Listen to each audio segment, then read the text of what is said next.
हे प्रेम रूप श्री राम कृष्ण करुणामय पालय माम्। हे प्रेम रूप श्री राम कृष्ण करुणामय पालय माम्। हे दीन बंधु श्री शारदेश मम प्राण प्रिय पाहि माम्। हे दीन बंधु श्री शारदेश मम प्राण प्रिय पाहि माम्। हे प्रेम रूप श्री राम कृष्ण करुणामय पालय माम्।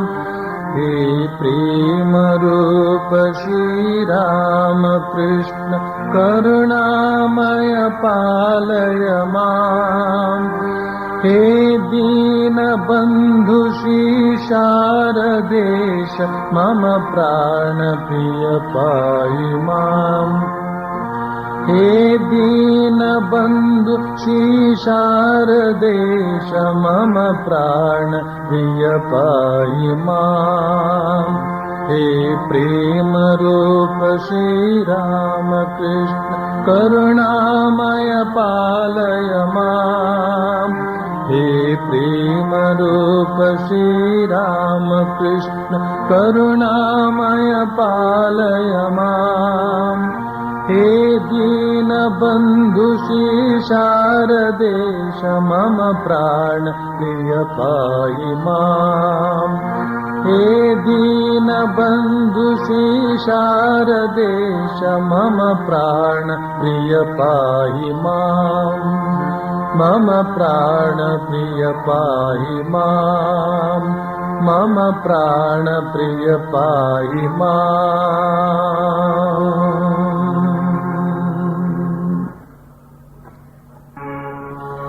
संजयागलो तव की पुदुमन दक्षिणेश्वर यात्रेगे परमहंसर तीर्थवाणीय पंच अमृतद पात्रेगे संजयागलो तव की पुदुमन दक्षिणेश्वर यात्रेगे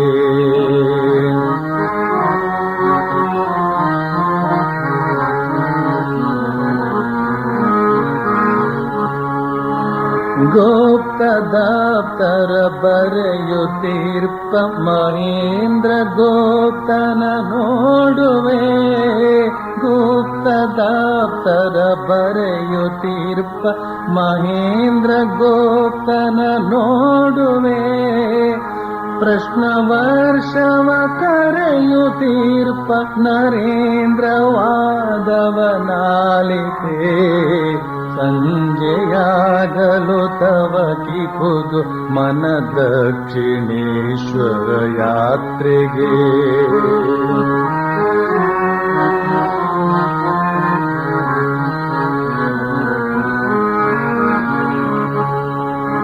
ಅತ್ತ ಕೇಶವ ಚಂದ್ರಸೇನನ ಭಕ್ತಿ ನಮನವ ಕಾಣುವೆ ಅತ್ತ ಕೇಶವ ಚಂದ್ರಸೇನನ ಭಕ್ತಿ ನಮನವ ಕಾಣುವೆ ಇತ್ತ ಮತ್ತ ಗಿರೀಶ ಘೋಷನ ಚಂದ್ರ ಚಿತ್ತದಿ ಕೈಯುವೆ ಸಂಜೆಯಾಗಲು ತವ ಕಿ ಪುದು ಮನ ದಕ್ಷಿಣೇಶ್ವರ ಯಾತ್ರೆಗೆ ಪರಮಹಂಸರ ತೀರ್ಥವಾಣಿಯ ಪಂಚ ಅಮೃತದ ಪಾತ್ರೆಗೆ ಸಂಜೆಯಾಗಲು ತವ ಕಿ ಪುದು ಮನ ದಕ್ಷಿಣೇಶ್ವರ ಯಾತ್ರೆಗೆ ಸಂಜೆಯಾಗಲು ತವ ಕಿ ಪುದು ಮನ ದಕ್ಷಿಣೇಶ್ವರ ಯಾತ್ರೆಗೆ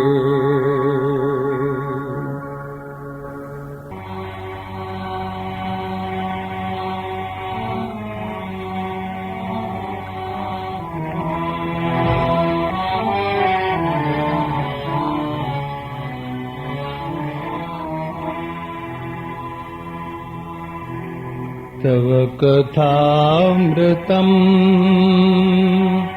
तप्तजीवनम् कविभिरीडितम् कल्मषापहम् श्रवणमङ्गलम् श्रीमदाततम् कृष्ण भुवि गृह्णन्ति ते भूरिदा जना।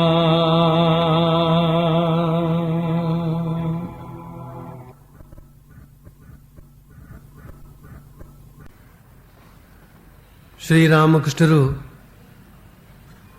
ವಿಜಯಕೃಷ್ಣ ಗೋಸ್ವಾಮಿಯೇ ಮೊದಲಾದ ಭಕ್ತರ ಮುಂದೆ ಮಾತನಾಡ್ತಾ ಇದ್ದಾರೆ. ಪ್ರಾಣಕೃಷ್ಣ ಅಂತನ್ನುವ ಭಕ್ತನೊಂದಿಗೆ ಮಾತನ್ನು ಮುಂದುವರಿಸ್ತಾ ಹೇಳ್ತಾ ಇದ್ದಾರೆ. ಬ್ರಹ್ಮ ಶಕ್ತಿ ಅಭೇದ. ಶಕ್ತಿಯನ್ನ ಒಪ್ಪದೇ ಇತ್ತು ಅಂದರೆ ಈ ಜಗತ್ತು ಮಿಥ್ಯೆಯಾಗಿ ಬಿಡ್ತದೆ. ನಾನು, ನೀನು, ಮನೆ, ಮಠ, ಹೆಂಡತಿ, ಮಕ್ಕಳು ಎಲ್ಲ ಮಿಥ್ಯೆಯಾಗಿ ಬಿಡ್ತವೆ. ಆದ್ಯಾಶಕ್ತಿ ಆಧಾರವಾಗಿರುವುದರಿಂದ ಈ ಜಗತ್ತು ನಿಂತುಕೊಂಡಿದೆ. ಆಸರೆ ಕೋಲು ಇಲ್ಲದೇ ಇತ್ತು ಅಂದರೆ ಆಧಾರ ಕಟ್ಟು ಆಗುವ ಹಾಗಿಲ್ಲ. ಆಧಾರ ಕಟ್ಟು ಇಲ್ಲದೇ ಇತ್ತು ಅಂದರೆ ಸುಂದರ ದುರ್ಗಾ ಪ್ರತಿಮೆ ಆಗುವ ಹಾಗೆಯೇ ಇಲ್ಲ ಅಂತನ್ನುವ ಇಷ್ಟು ಮಾತುಗಳನ್ನ ಹೇಳಿದರು. ಬ್ರಹ್ಮ ಶಕ್ತಿ ಅಭೇದ ಅಂತ ಹೇಳಿದರು. ಈ ಮಾತುಗಳನ್ನು ನಾವು ಈ ಹಿಂದೆ ಕೇಳಿದ್ವು.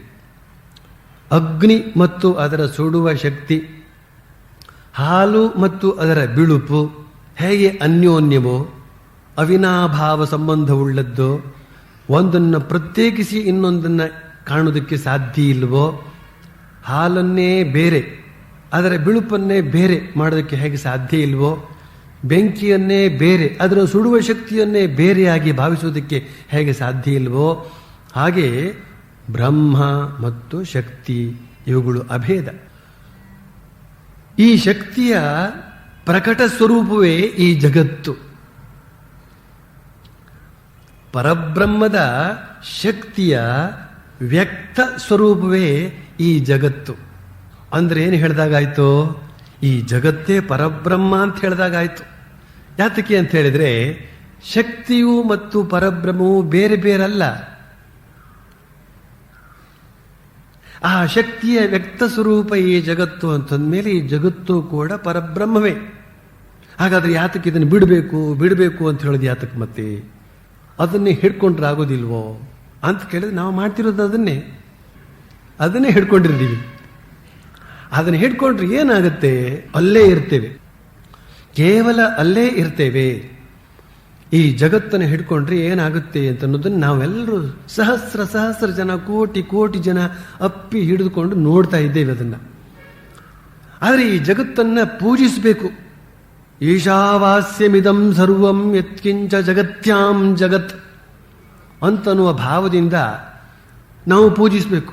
ಜಗತ್ತನ್ನು ಪರಬ್ರಹ್ಮ ಭಾವದಿಂದ ಕಾಣುವುದಕ್ಕೆ ಸಾಧ್ಯವಾದಾಗ ಅದು ಜಗತ್ತನ್ನು ಸರಿಯಾದ ರೀತಿಯಲ್ಲಿ ಆರಾಧಿಸುವ ಕ್ರಮ.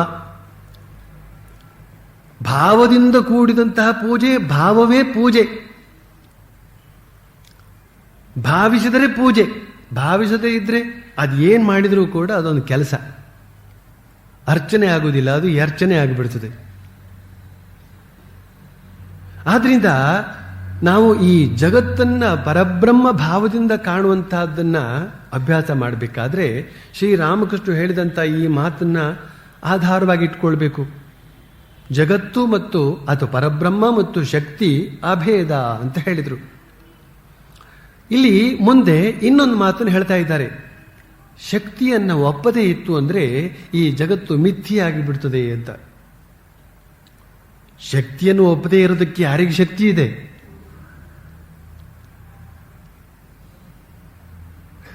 ಶಕ್ತಿ ಇಲ್ಲದೆ ಒಂದು ಕ್ಷಣ ಕಾಲ ಕೂಡ ನಾವು ಉಸಿರಾಡಲಾರೆವು, ಬದುಕಲಾರೆವು.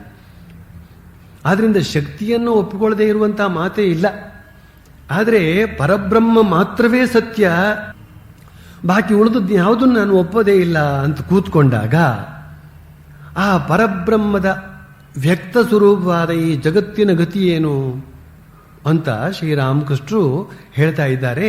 ಶಕ್ತಿಯನ್ನು ಒಪ್ಪಿಕೊಂಡಾಗ ಆ ಶಕ್ತಿಯೇ ಈ ಜಗತ್ತಾಗಿ ಇರೋದ್ರಿಂದ ಈ ಜಗತ್ತನ್ನು ಕೂಡ ನಾವು ಸ್ವೀಕರಿಸಬಹುದಾಗುತ್ತೆ ಅಂತ ಅದನ್ನೇ ಮುಂದುವರಿಸ್ತಾ ಹೇಳ್ತಾರೆ. ನಾನು, ನೀನು, ಮನೆ, ಮಠ, ಹೆಂಡತಿ, ಮಕ್ಕಳು ಎಲ್ಲ ಮಿಥ್ಯೆ ಆಗಿಬಿಡ್ತದೆ ಶಕ್ತಿಯನ್ನು ಒಪ್ಕೊಳ್ಳದೆ ಹೋದ್ರೆ. ಆದ್ರಿಂದ ಒಪ್ಕೊಳ್ಬೇಕಾಗುತ್ತೆ. ಶಕ್ತಿಯ ಆವಿರ್ಭಾವ ಈ ನಾವು ಎಲ್ಲಿ ಕಾಣ್ತೇವೆ ಅಂತಂದ್ರೆ ಈ ಜಗತ್ತಿನಲ್ಲಿ. ಅದಕ್ಕೋಸ್ಕರ ಒಂದು ಉದಾಹರಣೆ ಕೊಟ್ಟು ಹೇಳ್ತಾ ಇದ್ದಾರೆ. ಆದ್ಯಾಶಕ್ತಿ ಆಧಾರವಾಗಿರೋದ್ರಿಂದ ಈ ಜಗತ್ತು ನಿಂತುಕೊಂಡಿದೆ. ಅದು ಹೇಗೆ ಅಂತ ಹೇಳಿದ್ರೆ, ಆಸರೆ ಕೋಲು ಇಲ್ಲದೆ ಇತ್ತು ಅಂದ್ರೆ ಆಧಾರ ಕಟ್ಟು ಅಂದ್ರೆ ಅಟ್ಟೆ ಅಟ್ಟೆ ಅಂತ ಹೇಳ್ತಾರೆ. ಅದಕ್ಕೆ ಅದಾಗುವ ಹಾಗೆ ಇಲ್ಲ. ಆಧಾರ ಕಟ್ಟು ಅಥವಾ ಅಟ್ಟೆ ಇಲ್ಲದೆ ಇತ್ತು ಅಂತಂದ್ರೆ ಸುಂದರ ದುರ್ಗಾ ಪ್ರತಿಮೆ ಆಗುವ ಹಾಗೆ ಇಲ್ಲ ಅಂತನ್ನುವ ಈ ಒಂದು ಉದಾಹರಣೆ ಇದೆಯಲ್ಲ, ಇದು ಬಂಗಾಳ ದೇಶದಲ್ಲಿರತಕ್ಕಂಥ ಜನರಿಗೆ ಬಹಳ ಬೇಗ ಅರ್ಥ ಆಗುತ್ತೆ. ನಮ್ಮಲ್ಲಿಯೂ ಕೂಡ ಅರ್ಥ ಆಗಬೇಕಾದ್ರೆ, ಯಾರು ಆ ಮಣ್ಣಿನಿಂದ ವಿಗ್ರಹವನ್ನು ತಯಾರಿಸ್ತಾರೋ, ಉದಾಹರಣೆಗೆ ಇಲ್ಲಿ ಗಣೇಶನ ವಿಗ್ರಹವನ್ನು ತಯಾರಿಸಲಾಗ್ತದೆ. ಗಣೇಶನ ವಿಗ್ರಹವನ್ನು ಮಾತ್ರ ತರ್ತಾರೆ ವಿನಃ ಆ ಗಣೇಶನನ್ನು ಯಾವ ರೀತಿಯಲ್ಲಿ ತಯಾರಿಸಲಾಗ್ತಾ ಇದೆ ಅಂತ ಅನ್ನೋದನ್ನ ಗಮನಿಸೋದಿಲ್ಲ. ಅಲ್ಲಿ ಮುಖ್ಯವಾಗಿ ದುರ್ಗಾ ಪ್ರತಿಮೆಯನ್ನು ತಯಾರಿಸುವಾಗ ಆಸರೆ ಕೋಲು, ಆಸರೆಯನ್ನು ಕೊಡುವಂತಹ ಕೋಲು ಎರಡನ್ನ ಬಲವಾಗಿ ಒಂದು ಮಣೆಯ ಮೇಲೆ ನೆಡಲಾಗ್ತದೆ. ಆಮೇಲೆ ಆ ಕೋಲಿನ ಸುತ್ತ ಆ ವಿಗ್ರಹ ಎಷ್ಟು ಉದ್ದ ಅಗಲ ಇರುತ್ತದೋ ಅಷ್ಟು ಉದ್ದ ಅಗಲಕ್ಕೆ ಅನುಗುಣವಾಗಿ ಒಂದು ಅಟ್ಟೆಯನ್ನ ಕಟ್ಟಲಾಗ್ತದೆ. ಅದೊಂದು ಬಗೆಯ ಅಸ್ಥಿಪಂಜರ ಅಂತ ನೀವು ತಿಳ್ಕೊಳ್ಬಹುದು. ಈ ಶರೀರದಲ್ಲಿ ಅಸ್ಥಿಪಂಜರ ಅಂತ ಹೇಳ್ತಕ್ಕಂಥದ್ದು ಆ ಅಟ್ಟೆ. ಈ ಶರೀರದಲ್ಲಿ ಅಸ್ಥಿಪಂಜರ ಅಂತ ಹೇಳ್ತಕ್ಕಂಥದ್ದು ಇಲ್ಲದೆ ಇತ್ತು ಅಂತ ಹೇಳಿದ್ರೆ ನಾವು ಇಲ್ಲಿ ಕುಳಿತುಕೊಳ್ಳೋದಕ್ಕೆ ಸಾಧ್ಯ ಇಲ್ಲ. ಮುದ್ದಿಯಾಗಿ ಹೊರಳಾಡಬೇಕು ಅಷ್ಟೇನೆ. ಆ ದುರ್ಗಾ ಪ್ರತಿಮೆಯನ್ನ ತಯಾರಿಸುವ ಸಂದರ್ಭದಲ್ಲಿ ಆ ಅಟ್ಟೆಯನ್ನ ಕಟ್ಟಲಾಗ್ತದೆ. ಆ ಅಟ್ಟೆಯೇ ಆಧಾರ.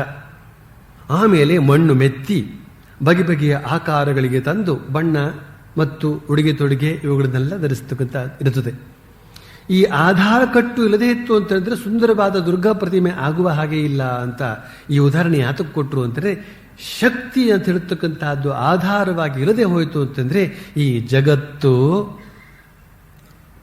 ಆಗುವ ಹಾಗೆ ಇಲ್ಲ ಅಂತ.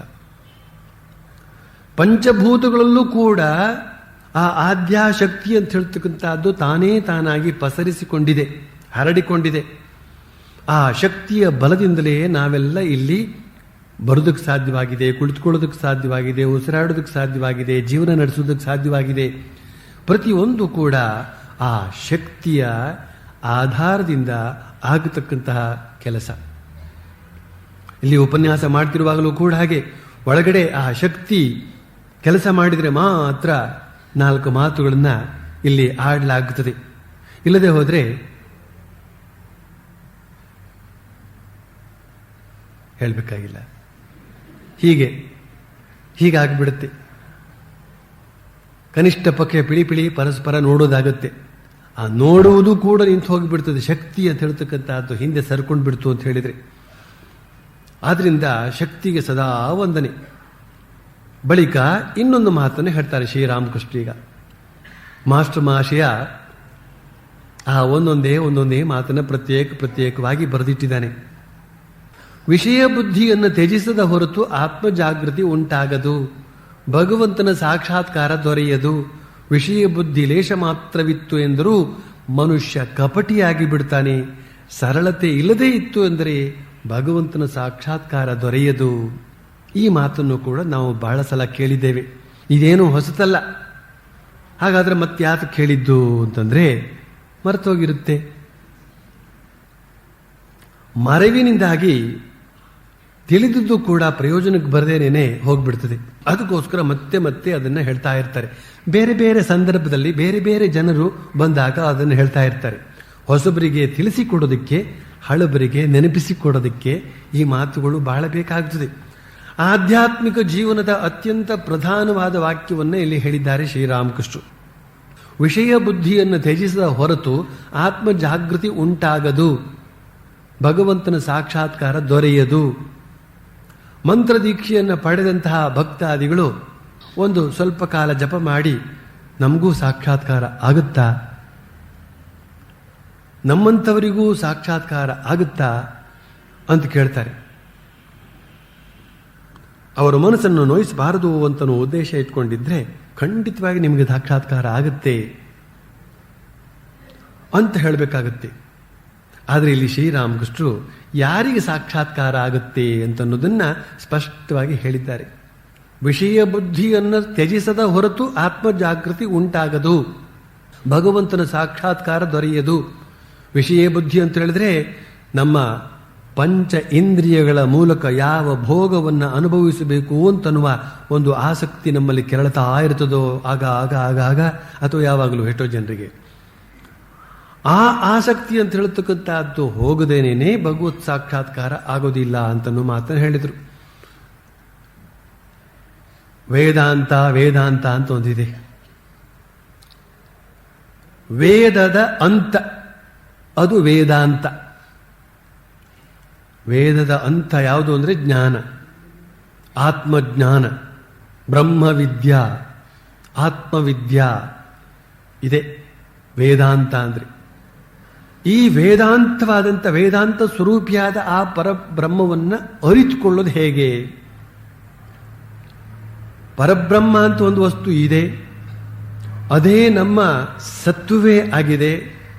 ಅದು ನಮ್ಮೊಳಗೆಯೂ ಸರ್ವರ ಒಳಗೂ ಎಲ್ಲೆಲ್ಲೂ ಸರ್ವವ್ಯಾಪಿಯಾಗಿ ಸರ್ವಾಂತರ್ಯಾಮಿಯಾಗಿ ಇದೆ ಅಂತ ಎಷ್ಟೇ ಹೇಳಿದರೂ ಕೂಡ, ಎಷ್ಟೇ ಕೇಳಿದರೂ ಕೂಡ ಅರಿತುಕೊಳ್ಳೋದಕ್ಕೆ ಮಾತ್ರ ಯಾರಿಗೂ ಸಾಧ್ಯವಾಗೋದಿಲ್ಲ. ಅರಿತುಕೊಳ್ಳೋದು ಹೇಗೆ ಹಾಗಾದ್ರೆ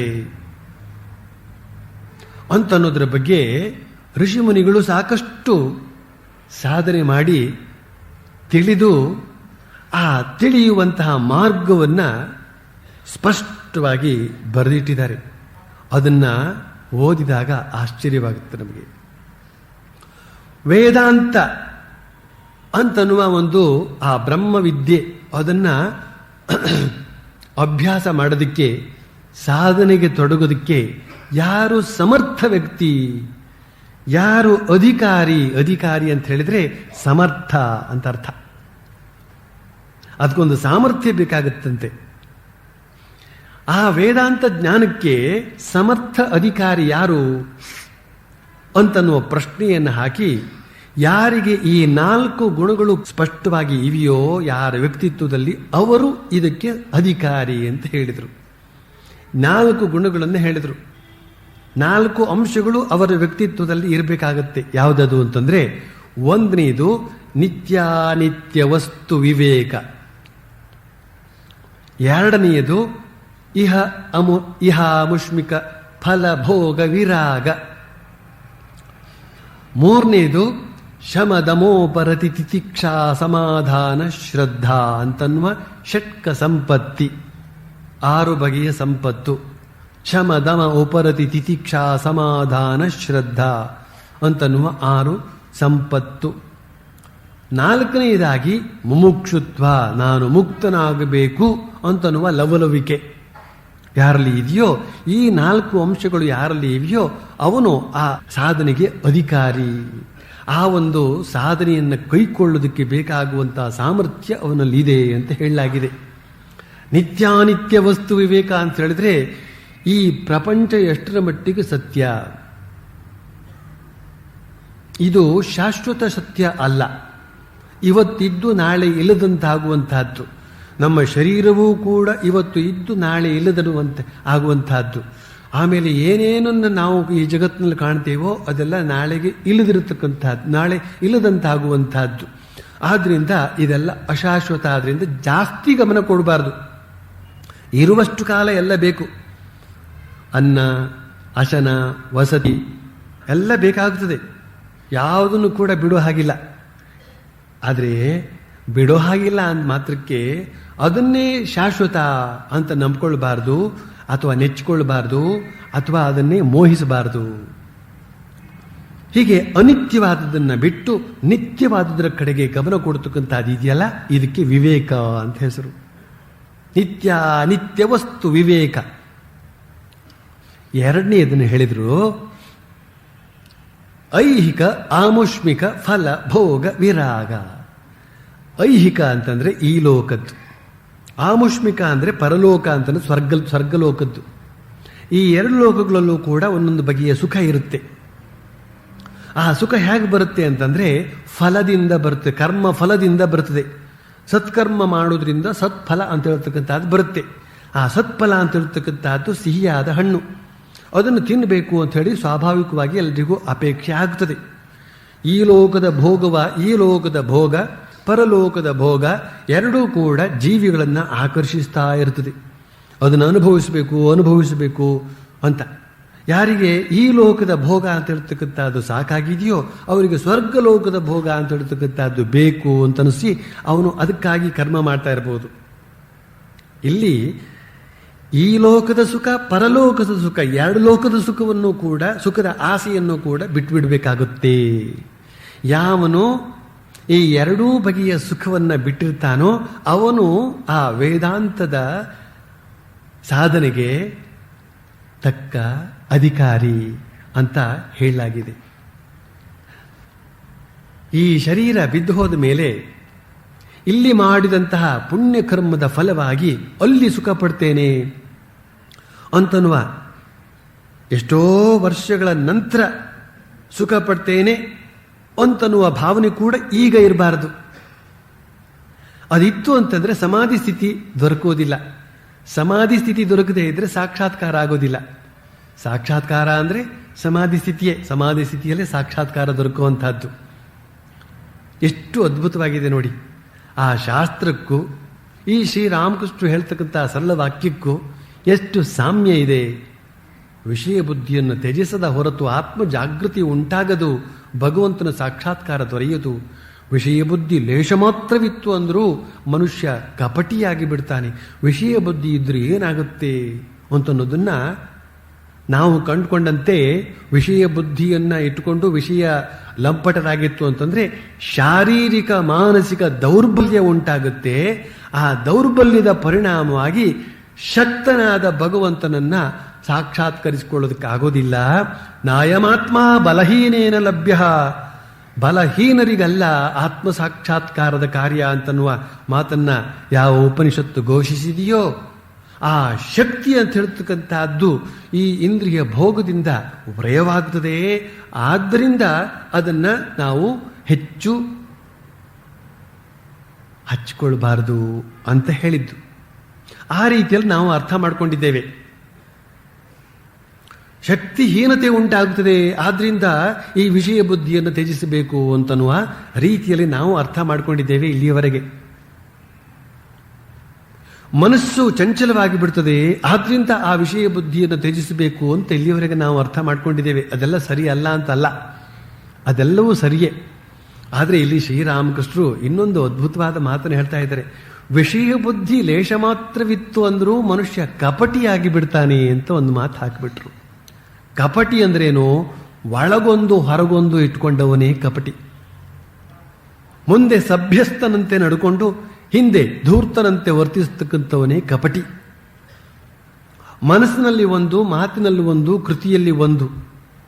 ಮನಸ್ಸು ಮಾತು ಕೃತಿ ಎಲ್ಲವೂ ಒಂದು, ಅವನು ನಿಷ್ಕಪಟಿ. ಮನಸ್ಸಿನಲ್ಲೇ ಒಂದು, ಮಾತಿನಲ್ಲೇ ಒಂದು, ಕೃತಿಯಲ್ಲೇ ಒಂದು, ಇವನೇ ಕಪಟಿ. ಇಂತಹ ಕಪಟ ಬುದ್ಧಿ ಅಂತ ಹೇಳ್ತಕ್ಕಂಥದ್ದು ತಾನೇ ತಾನಾಗಿ ಬರುತ್ತೆ. ವಿಷಯ ಬುದ್ಧಿ ಅಂತ ಹೇಳ್ತಕ್ಕಂಥದ್ದು ಇರುತ್ತೆ. ಸ್ವಲ್ಪ ಜಪ ಧ್ಯಾನ ಸಾಧನೆಯನ್ನು ಕೂಡ ಮಾಡ್ತಾ ಇರ್ತಾನೆ. ಗುಟ್ಟು ಗುಟ್ಟಾಗಿ ವಿಷಯ ಸುಖವನ್ನು ಅನುಭವಿಸ್ತಾ ರಟ್ಟಾಗಿ ಧ್ಯಾನವನ್ನು ಮಾಡ್ತಾ ಎಲ್ಲರ ಹತ್ರ ಒಬ್ಬ ಸಂತ ಅಂತ ಅನಿಸಿಕೊಳ್ಳುವಂತಹ, ದೇವ್ರ ಹತ್ರ ಅನಿಸ್ಕೊಳ್ಳೋದಕ್ಕಾಗೋದಿಲ್ಲ, ಇತರ ಜನಗಳೆಲ್ಲ ಅವನೊಬ್ಬ ಸಂತ, ಒಳಗೆಲ್ಲ ಸಂತೆ. ಇಂತಹ ಒಂದು ಕಪಟತನ ಅಂತ ಹೇಳ್ತಕ್ಕಂಥದ್ದು ಸ್ವಾಭಾವಿಕವಾಗಿ ಅಲ್ಲಿ ಉತ್ಪನ್ನವಾಗುತ್ತೆ. ವಿಷಯ ಬುದ್ಧಿ ಇತ್ತು ಅಂತ. ಆಮೇಲೆ ಇನ್ನೊಂದು ಮಾತು ಹೇಳಿದ್ರು, ಸರಳತೆ ಇಲ್ಲದೇ ಇತ್ತು ಅಂದರೆ ಭಗವಂತನ ಸಾಕ್ಷಾತ್ಕಾರ ದೊರೆಯದು. ಇದನ್ನೇ ಬಂಗಾಳಿಯಲ್ಲಿ ಬಹಳ ಸ್ವಾರಸ್ಯವಾಗಿ ಹೇಳ್ತಾರೆ. ಶೊರೋಲ್ ನಾ ಹೋಲೆ ಈಶ್ವರ್ ಲಾಭ ಹಾಯ್ನಾ. ಶೊರೋಲ್ ನಾ ಹೋಲೆ ಈಶ್ವರ್ ಲಾಭ ಹಾಯ್ನಾ. ಸರಳನಾಗದೇ ಇದ್ರೆ ಭಗವತ್ ಸಾಕ್ಷಾತ್ಕಾರ ಆಗೋದಿಲ್ಲ ಅಂತನೂ ಮಾತನ್ನು ಶ್ರೀರಾಮಕೃಷ್ಣ ಹೇಳ್ತಾರೆ. ಸರಳತೆ, ಮನಸ್ಸು, ಮಾತು, ಕೃತಿ ಈ ಮೂರು ಒಂದೇ ರೀತಿಯಲ್ಲಿ ಇಟ್ಕೊಳ್ತಕ್ಕಂತಹ ಅವನು ಯಾರಿದ್ದಾನೋ ಅವನು ಸರಳ ವ್ಯಕ್ತಿ ಅಂತ ಅರ್ಥ.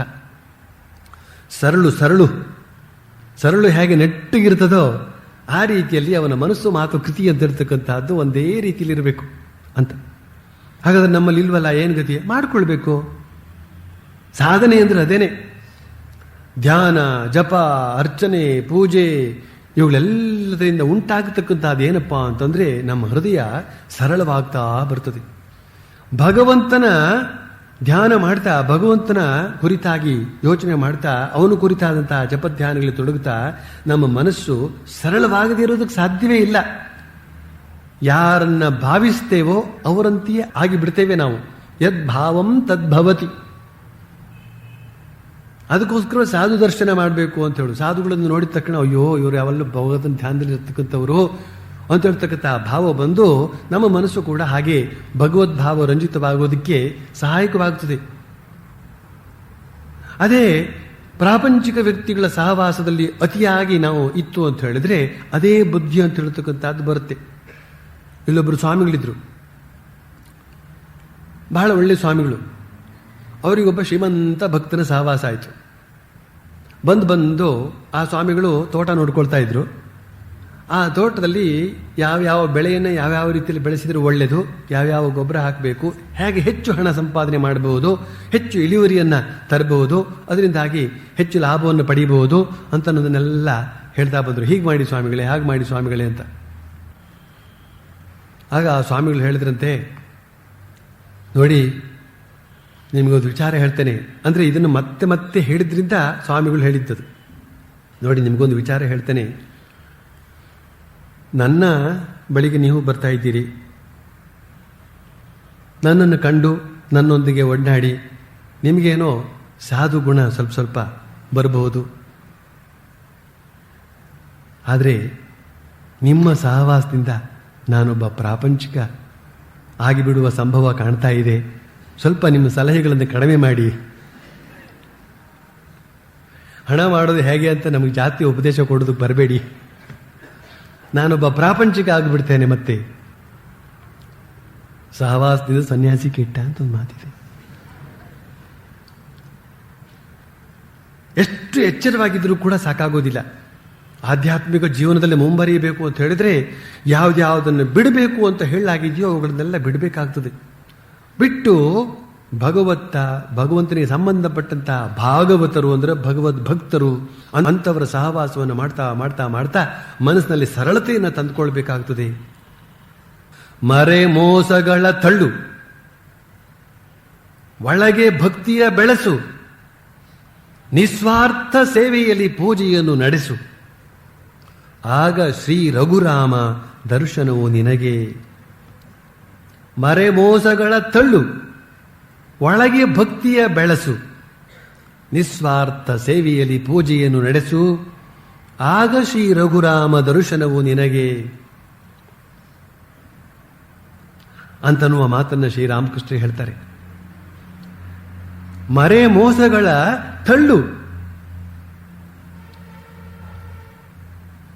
ತಳ್ಳು ಅನ್ನೋ ಶಬ್ದವನ್ನ ಉಪಯೋಗಿಸಲಾಗಿದೆ.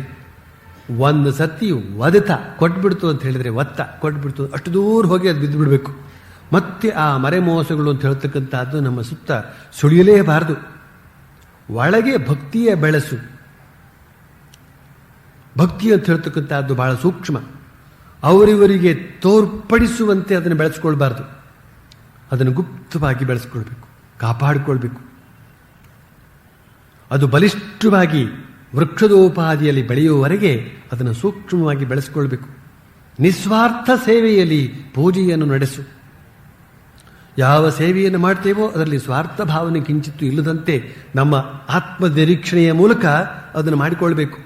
ನನ್ನ ಸ್ವಾರ್ಥ ಇಲ್ಲ ತಾನೆ, ಹೆಸರು ಕೀರ್ತಿಗೋಸ್ಕರ ಅಲ್ಲ ತಾನೆ, ನಾನು ಮಾಡ್ತಾ ಇರೋದು ಅವರಿವರು ಮೆಚ್ಚಲಿ ಅಂತ ಅಲ್ಲ ತಾನೆ ಅಂತ ನಮಗೆ ನಾವೇ ಹೇಳ್ಕೊಳ್ಬೇಕು. ಆತ್ಮನಿರೀಕ್ಷಣೆ ಅಂದ್ರೆ ಅದೇನೆ, ಆತ್ಮಶೋಧನೆ ಅಂತಂದ್ರೆ ಅದೇನೆ. ಇದು ಇನ್ನೊಬ್ಬರನ್ನು ಮೆಚ್ಚಿಸೋದಕ್ಕಲ್ಲ ತಾನೆ, ನನ್ನ ಪ್ರಿಯತಮನಾದ ಭಗವಂತನನ್ನು ಮೆಚ್ಚಿಸೋದಕ್ಕೋಸ್ಕರ ತಾನೇ ನಾನು ಈ ಸೇವೆ ಮಾಡ್ತಾ ಇರೋದು. ಈ ಪೂಜೆ ಮಾಡ್ತಾ ಇರತಕ್ಕಂಥದ್ದು ಭಗವಂತನನ್ನು ಮೆಚ್ಚಿಸೋದಕ್ಕೆ ಮಾತ್ರ ತಾನೆ, ಅವರಿವರ ಮನ್ನಣೆಯನ್ನು ಪಡೆಯುವುದಕ್ಕಲ್ಲ ತಾನೆ, ಅವರಿವರು ದೊಡ್ಡ ಭಕ್ತ ಅಂತ ಹೇಳಿಯಾರೂ ಅಂತನ್ನುವ ನಿರೀಕ್ಷಣೆಯಿಂದ ಅಲ್ಲ ತಾನೆ ಅಂತನ್ನುವ ಮಾತನ್ನು ನಮ್ಮ ಮನಸ್ಸಿಗೆ ನಾವೇ ಹಾಕ್ಕೊಳ್ಬೇಕು. ಅದು ಒಂದು ಮನಸ್ಸಿರುತ್ತದಲ್ಲ, ಅದು ಹೇಳ್ತದೆ, ಅದು ಹೌದು ನೀನು ಮೆಚ್ಚುಗೆಗೋಸ್ಕರ ಮಾಡ್ತಾ ಇರೋದು, ನೀನು ಮೆಚ್ಚುಗೆಗೋಸ್ಕರ ಮಾಡ್ತಾ ಇರೋದು, ನೋಡು ನೋಡು ಅಲ್ಲಿ ಗೊತ್ತಾಗ್ತದೆ, ನೋಡು ಗೊತ್ತಾಗ್ತದೆ, ಒಳಗಡೆನೆ ಗೊತ್ತಾಗ್ತದೆ. ಅಂತಃಸಾಕ್ಷಿ ಅಂತ ಹೇಳ್ತಕ್ಕಂಥದ್ದು ಒಂದಿರುತ್ತೆ. ಅದು ಮೊದಲು ನಮ್ಮ ಹತ್ರ ಮಾತನಾಡ್ತಾ ಇರುತ್ತೆ, ಅದು ಹಾಗೆ ಮಾಡಬೇಡ ಕಣೋ ಕೆಟ್ಟದ್ದಾಗುತ್ತೆ, ಇದು ಹೀಗೆ ಮಾಡಬೇಡ ಕಣೋ ಕೆಟ್ಟದ್ದಾಗುತ್ತೆ, ಅದು ಮಾಡು ಅದು ಒಳ್ಳೇದಾಗುತ್ತೆ ಅಂತ ಹೇಳ್ತಾ ಇರುತ್ತದು. ಮೊದಲು ನಾವು ಅದನ್ನು ಕೇಳ್ತೀವಿ. ಆದರೆ ಯಾವುದನ್ನು ಮಾಡಬಾರ್ದು ಅಂತ ಅದು ಹೇಳಿರುತ್ತೋ ಅದ್ರ ಮೇಲೆ ನಮಗೆ ಸ್ವಲ್ಪ ಆಸೆ ಇರುತ್ತೆ, ಅದನ್ನೇ ಮಾಡೋಣ ಅಂತ ಮನಸ್ಸಾಗುತ್ತೆ. ಇದು ಹೇಳುತ್ತೆ ಬೇಡ ಬೇಡ ಅಂತ, ನಮ್ಗೆ ಇನ್ನೊಂದು ಮನಸ್ಸು ಅನಿಸುತ್ತೆ ಬೇಕು ಬೇಕು ಅಂತ. ಆಗ ನಾವೇನು ಮಾಡ್ತೇವೆ, ಆ ಬೇಕು ಬೇಕು ಅಂತ ನಮಗೆ ಅನುಸಾರವಾಗಿ ಮಾತಾಡಿರುತ್ತಲ್ಲ ಒಂದು ಮನಸ್ಸು, ನಮಗೆ ಹೊಂದಿಕೆಯಾಗಿ ಮಾತಾಡಿರುತ್ತಲ್ಲ ಒಂದು ಮನಸ್ಸು, ಅದನ್ನು ಕೇಳ್ಬಿಡ್ತೀವಿ ನಾವು. ಅದಕ್ಕನುಸಾರವಾಗಿ ನಡ್ಕೊಂಡು ಹೋಗ್ತಾ ಇರ್ತೀವಿ. ಹಾಗೆ ಒಂದು 4-6 ಸಲ ಮಾಡಿದ ಮೇಲೆ ಅದೆಲ್ಲ ಮಾಡಬಾರ್ದು ಕಾಣೋ ಅಂತ ಒಳ್ಳೆ ಮಾತಿನಲ್ಲಿ ಹೇಳಿರುತ್ತಲ್ಲ ಅಂತ ಸಾಕ್ಷಿ, ಅದು ಆಲೋಚನೆ ಮಾಡುತ್ತೆ ಇನ್ನು ಇವನು ನನ್ನ ಮಾತು ಕೇಳ್ತಾ ಇಲ್ಲ ಅಂತ. ಆಮೇಲೆ ಅದರ ಸದ್ದು ಅದು ಮಾತ್ರ ಹೇಳ್ತಾನೆ ಇರುತ್ತೆ, ಅದು ನಮ್ಗೆ ಕೇಳಿಸೋದಿಲ್ಲ. ಆಮೇಲೆ ಅದು ಅಡಗಿ ಹೋಗಿಬಿಡುತ್ತೆ. ಆಮೇಲೆ ನಾವು ನಿಶ್ಚಿಂತೆ ಏನು ಬೇಕಾದರೂ ಮಾಡ್ಕೊಂಡು ಬರ್ತಾ ಇರ್ಬೋದು, ನಮ್ಮ ಮನಸ್ಸೋ ಇಚ್ಛೆ. ಹಾಗೆ ಮನುಷ್ಯ ದುರ್ಮಾರ್ಗದಲ್ಲೇನೇನೆ ಒಂದೇ ಸಮನೆ ಪ್ರವೃತ್ತನಾಗುವುದಕ್ಕೆ ಕಾರಣ ಅವನ ಅಂತಃಸಾಕ್ಷಿ ಅಂತ ಹೇಳ್ತಕ್ಕಂಥದ್ದು ಅದರ ಬಾಯಿ ಮುಚ್ಚಿ ಹೋಗಿಬಿಟ್ಟಿರುತ್ತೆ. ಆದ್ದರಿಂದ ಅಂತಃಸಾಕ್ಷಿಗೆ ನಾವು ಗಮನ ಕೊಡಬೇಕು. ಒಳಗಡೆ ಏನು ಹೇಳುತ್ತೆ, ಏನೋ ಹೇಳ್ತಾ ಇದೆ, ಅವನೇ ಆ ಪರಮಾತ್ಮ. ಅಂತಃಸಾಕ್ಷಿ ರೂಪದಲ್ಲಿ ಅವನೇ ಹೇಳ್ತಾನವನು, ಹೀಗೆ ಮಾಡು ಹೀಗೆ ಮಾಡಬೇಡ ಅಂತ. ಸಜ್ಜನರ ಮೂಲಕ ಬೇರೆ ಹೇಳಿಸ್ತಾ ಇರ್ತಾನೆ, ಶಾಸ್ತ್ರವಾಕ್ಯಗಳ ಮೂಲಕ ಬೇರೆ ಹೇಳಿಸ್ತಾ ಇರ್ತಾನೆ, ಅದೆಲ್ಲ ಮಾಡಬೇಡ ಅಂತ. ಆ ರೀತಿಯಲ್ಲಿ ನಾವು ಶೋಧನೆಯ ಮೂಲಕ ಇಲ್ಲಿ ನಿಸ್ವಾರ್ಥತೆ ಅಂತ ಹೇಳ್ತಕ್ಕಂಥದ್ದನ್ನು ಕೂಡ ಬೆಳೆಸ್ಕೊಳ್ಬೇಕಾಗತ್ತೆ. ಆಗ ಶ್ರೀ ರಘುರಾಮ ದರ್ಶನವು ನಿನಗೆ. ಇಷ್ಟೇ, ಮರೆಮೋಸಗಳ ತಳ್ಳು, ಒಳಗೆ ಭಕ್ತಿಯ ಬೆಳೆಸು, ನಿಸ್ವಾರ್ಥ ಸೇವೆಯಲ್ಲಿ ಪೂಜೆಯನ್ನು ನಡೆಸು, ಆಗ ಶ್ರೀ ರಘುರಾಮ ದರ್ಶನವು ನಿನಗೆ ಅಂತ ಸರಳ ವಾಕ್ಯದಲ್ಲಿ ಇಲ್ಲಿದೆ. ಶ್ರೀರಾಮಕೃಷ್ಣ ಮುಂದುವರಿಸ್ತಾ ಹೇಳ್ತಾರೆ, ಯಾರು ಪ್ರಾಪಂಚಿಕ ಕೆಲಸಗಳನ್ನ ಅಂದ್ರೆ ಆಫೀಸ್ನಲ್ಲಿ ಕೆಲಸ, ವ್ಯಾಪಾರ ಇತ್ಯಾದಿಗಳನ್ನ ಮಾಡ್ತಾರೋ ಅವರೂ ಸತ್ಯವಾದಿಗಳಾಗಿರ್ಬೇಕು. ಸತ್ಯವಚನವೇ ಕಲಿಯುಗದಲ್ಲಿ ತಪಸ್ಸು ಅಂದ್ಬಿಟ್ರು. ಅವ್ರು ಯಾವತ್ತಂದದ್ದು ಅವತ್ತಂದದ್ದು. ನಮ್ಮ ಮನಸ್ಸಾಕ್ಷಿ ಹೇಗೆ ಅಂದಿತ್ತೋ ಹಾಗೆ ಅವರು ಅಂದಿದ್ದಾರೆ. ಕೇಳುವವರು ಯಾರಮ್ಮ ಅವ್ರ ಮಾತನ್ನ? ಆಫೀಸುಗಳಲ್ಲಿ, ವ್ಯಾಪಾರ ವ್ಯವಹಾರಗಳಲ್ಲಿ ಕೂಡ ಒಂದು ಸತ್ಯವಾದ ನಡತೆ ಅಂತ ಹೇಳ್ತಕ್ಕಂಥದ್ದು ಇರುತ್ತೆ, ಅದನ್ನು ನಡೆಸ್ಕೊಂಡು ಬರಬೇಕು ಅಂತ ಮಾತನ್ನು ಶ್ರೀರಾಮಕೃಷ್ಣ ಹೇಳಿದ್ರಲ್ಲ ಅಂದು. ಇದನ್ನು ನಮ್ಮ ಭಾರತ ದೇಶದ ಎಲ್ಲ ಜನರು ಕೇಳಿದ್ದ ಪಕ್ಷದಲ್ಲಿ ಯಾತಕ್ಕೆ ತೊಂದರೆ ಆಗುತ್ತೆ, ಯಾತಕ್ಕೆ ಗಂಡಾಂತರಗಳು ಬರುತ್ತವೆ? ಹೋಗ್ಲಿ, ನೀವಾದರೂ ಅಲ್ಲಿ ಇರುವವರಿಗೆಲ್ಲ ಹೇಳಿ ಇನ್ಮೇಲೆ ಶ್ರೀರಾಮಕೃಷ್ಣ ಹೇಳಿದ್ದಾರೆ ಅಂತ. ಆದರೆ ಅವ್ರು ಕೊಡ್ತಕ್ಕಂಥ ಉತ್ತರವನ್ನು ಬಂದು ನಮ್ಮ ಹತ್ರ ಹೇಳಬೇಡಿ ಅಷ್ಟೇನೆ.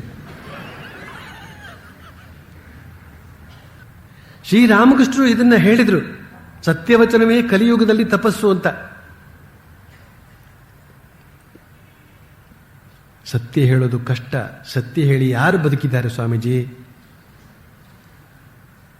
ಸತ್ಯ ಹೇಳಿ ಬದುಕೋದಕ್ಕೆ ಸಾಧ್ಯವೇ? ನಿಜಕ್ಕೂ ಕೂಡ ಹೊರಗಡೆಯ ವ್ಯವಹಾರಗಳನ್ನು ನೋಡಿದರೆ ಸತ್ಯ ಹೇಳಿದರೆ ಬದುಕೋದಕ್ಕೆ ಸಾಧ್ಯ ಇಲ್ಲ ಅಂತ ಅನಿಸ್ತದೆ. ಸುಳ್ಳು ಹೇಳಿದವರೇ ರಾಜಾರೋಷವಾಗಿ ಬದುಕತಕ್ಕಂತಹದ್ದು ಅಲ್ಲಿ ಕಾಣ್ತಾ ಇರುವಾಗ, ಸತ್ಯ ಹೇಳಿದರೆ ಸತ್ಯ ಹೋಗೋದೇ ಸರಿ ಅಂತನ್ನೋದು ನಮಗೆ ಕೂಡ ಗೊತ್ತಾಗುತ್ತದೆ. ಸನ್ಯಾಸಿಗಳು ಕೂಡ ಈ ನಡುವೆ ಗೊತ್ತಾಗ್ತಾ ಇದೆ. ಆದರೆ ನಾನು ಯಾವಾಗಲೂ ಒಂದು ಮಾತು ಹೇಳ್ತಿರ್ತೀನಿ, ಸುಳ್ಳು ಹೇಳಿದವರು ಎಷ್ಟು ಜನ ಬದುಕಿದ್ದಾರೆ? ಎಲ್ಲ ಸುಳ್ಳು ಹೇಳಿ ಬದುಕ್ತೇವೆ ಅಂತ ಹೊರಟ್ರಲ್ಲ, ಸುಳ್ಳು ಹೇಳಿದವರು ಯಾರು ಬದುಕಿದ್ದಾರೆ? ಇಂಥ ಒಬ್ಬ ಸುಳ್ಳು ಹೇಳಿ ಬದುಕಿದ ಅಂಥೇಳಿ ಅವನ ಹೆಸರು ಹೇಳ್ತಕ್ಕಂಥವ್ರು ಯಾರಿದ್ದಾರೆ ಇವತ್ತು? ಮಹಾತ್ಮ ಗಾಂಧೀಜಿಯವರ ಹೆಸರನ್ನು ಹೇಳ್ತಾರೆ, ಹರಿಶ್ಚಂದ್ರನ ಹೆಸರನ್ನು ಹೇಳ್ತಾರೆ. ಅವನು ಸತ್ಯ ಹೇಳಿದ, ಸತ್ಯಕ್ಕಾಗಿ ಪ್ರಾಣ ಕೊಟ್ಟ ಅಂತನೋ ಮಾತನ್ನ ನಾವು ಸತ್ಯ ಹರಿಶ್ಚಂದ್ರನ ಸಂಬಂಧವಾಗಿ ಹೇಳ್ತೇವೆ, ಮಹಾತ್ಮ ಗಾಂಧೀಜಿಯವರ ಸಂಬಂಧವಾಗಿ ಹೇಳ್ತೇವೆ. ಆ ರೀತಿಯಲ್ಲಿ ಸತ್ಯಕ್ಕಾಗಿ ಹೊಡೆದಾಡದಂತಹ ವ್ಯಕ್ತಿಗಳು ಕುರಿತಾಗಿ ಹೇಳ್ತೇವೆ. ಅವರೆಲ್ಲ ಬದುಕಿದ್ದಾರೆ ಇವತ್ತಿಗೂ ಕೂಡ. ಕೀರ್ತಿ ಶರೀರ, ಕೀರ್ತಿ ಶರೀರ ಅಂತ ಒಂದಿದೆ. ಇದು ಮಣ್ಣಿನ ಶರೀರ, ಇದು ಸುಟ್ಟು ಹೋಗುತ್ತೆ. ಆದರೆ ಇದ್ರ ಒಳಗಡೆ ಇನ್ನೊಂದು ಶರೀರ ಇದೆ, ಕೀರ್ತಿ ಶರೀರ ಅಂತ. ಅಪಕೀರ್ತಿ ಶರೀರವೋ ಅಥವಾ ಸತ್ಕೀರ್ತಿ ಶರೀರವೋ ಅಂತ, ಅದು ಬಹಳ ಮುಖ್ಯ. ಅಪಕೀರ್ತಿ ಶರೀರ ಯಾರಿಗೆ ಬೇಕು? ಸೊಟ್ಟಂಪಟ್ಟ ಇರತಕ್ಕಂಥ ಶರೀರ ಯಾರಿಗೆ ಬೇಕು? ಸುಂದರವಾಗಿರ್ತಕ್ಕಂಥ ಶರೀರವೇ ತಾನೇ ನಮಗೆ ಬೇಕಾದ್ದು. ಹಾಗೇನೇ ಸುಂದರವಾದ ಕೀರ್ತಿ ಇರ್ತಕ್ಕಂಥದ್ದು ಬೇಕು ನಮಗೆ, ಸತ್ಕೀರ್ತಿ ಬೇಕು. ಆ ಸತ್ಕೀರ್ತಿ ಶರೀರ ಅಂತ ಹೇಳ್ತಕ್ಕಂಥದ್ದು ಬದುಕಿರಬೇಕು. ಬದುಕುವುದು ಅಂದ್ರೆ ಅದು ಆ ಸತ್ಕೀರ್ತಿಯ ಶಾಲಿಗಳಾಗಿ ನಾವು ಬದುಕಬೇಕು. ಇಂಥವನೊಬ್ಬ ಇದ್ರೆ ಹಾಗಿರ್ಬೇಕಯ್ಯ ಅಂತ 4 ಜನ ಆಡ್ಕೊಳ್ತಾ ಇರಬೇಕು.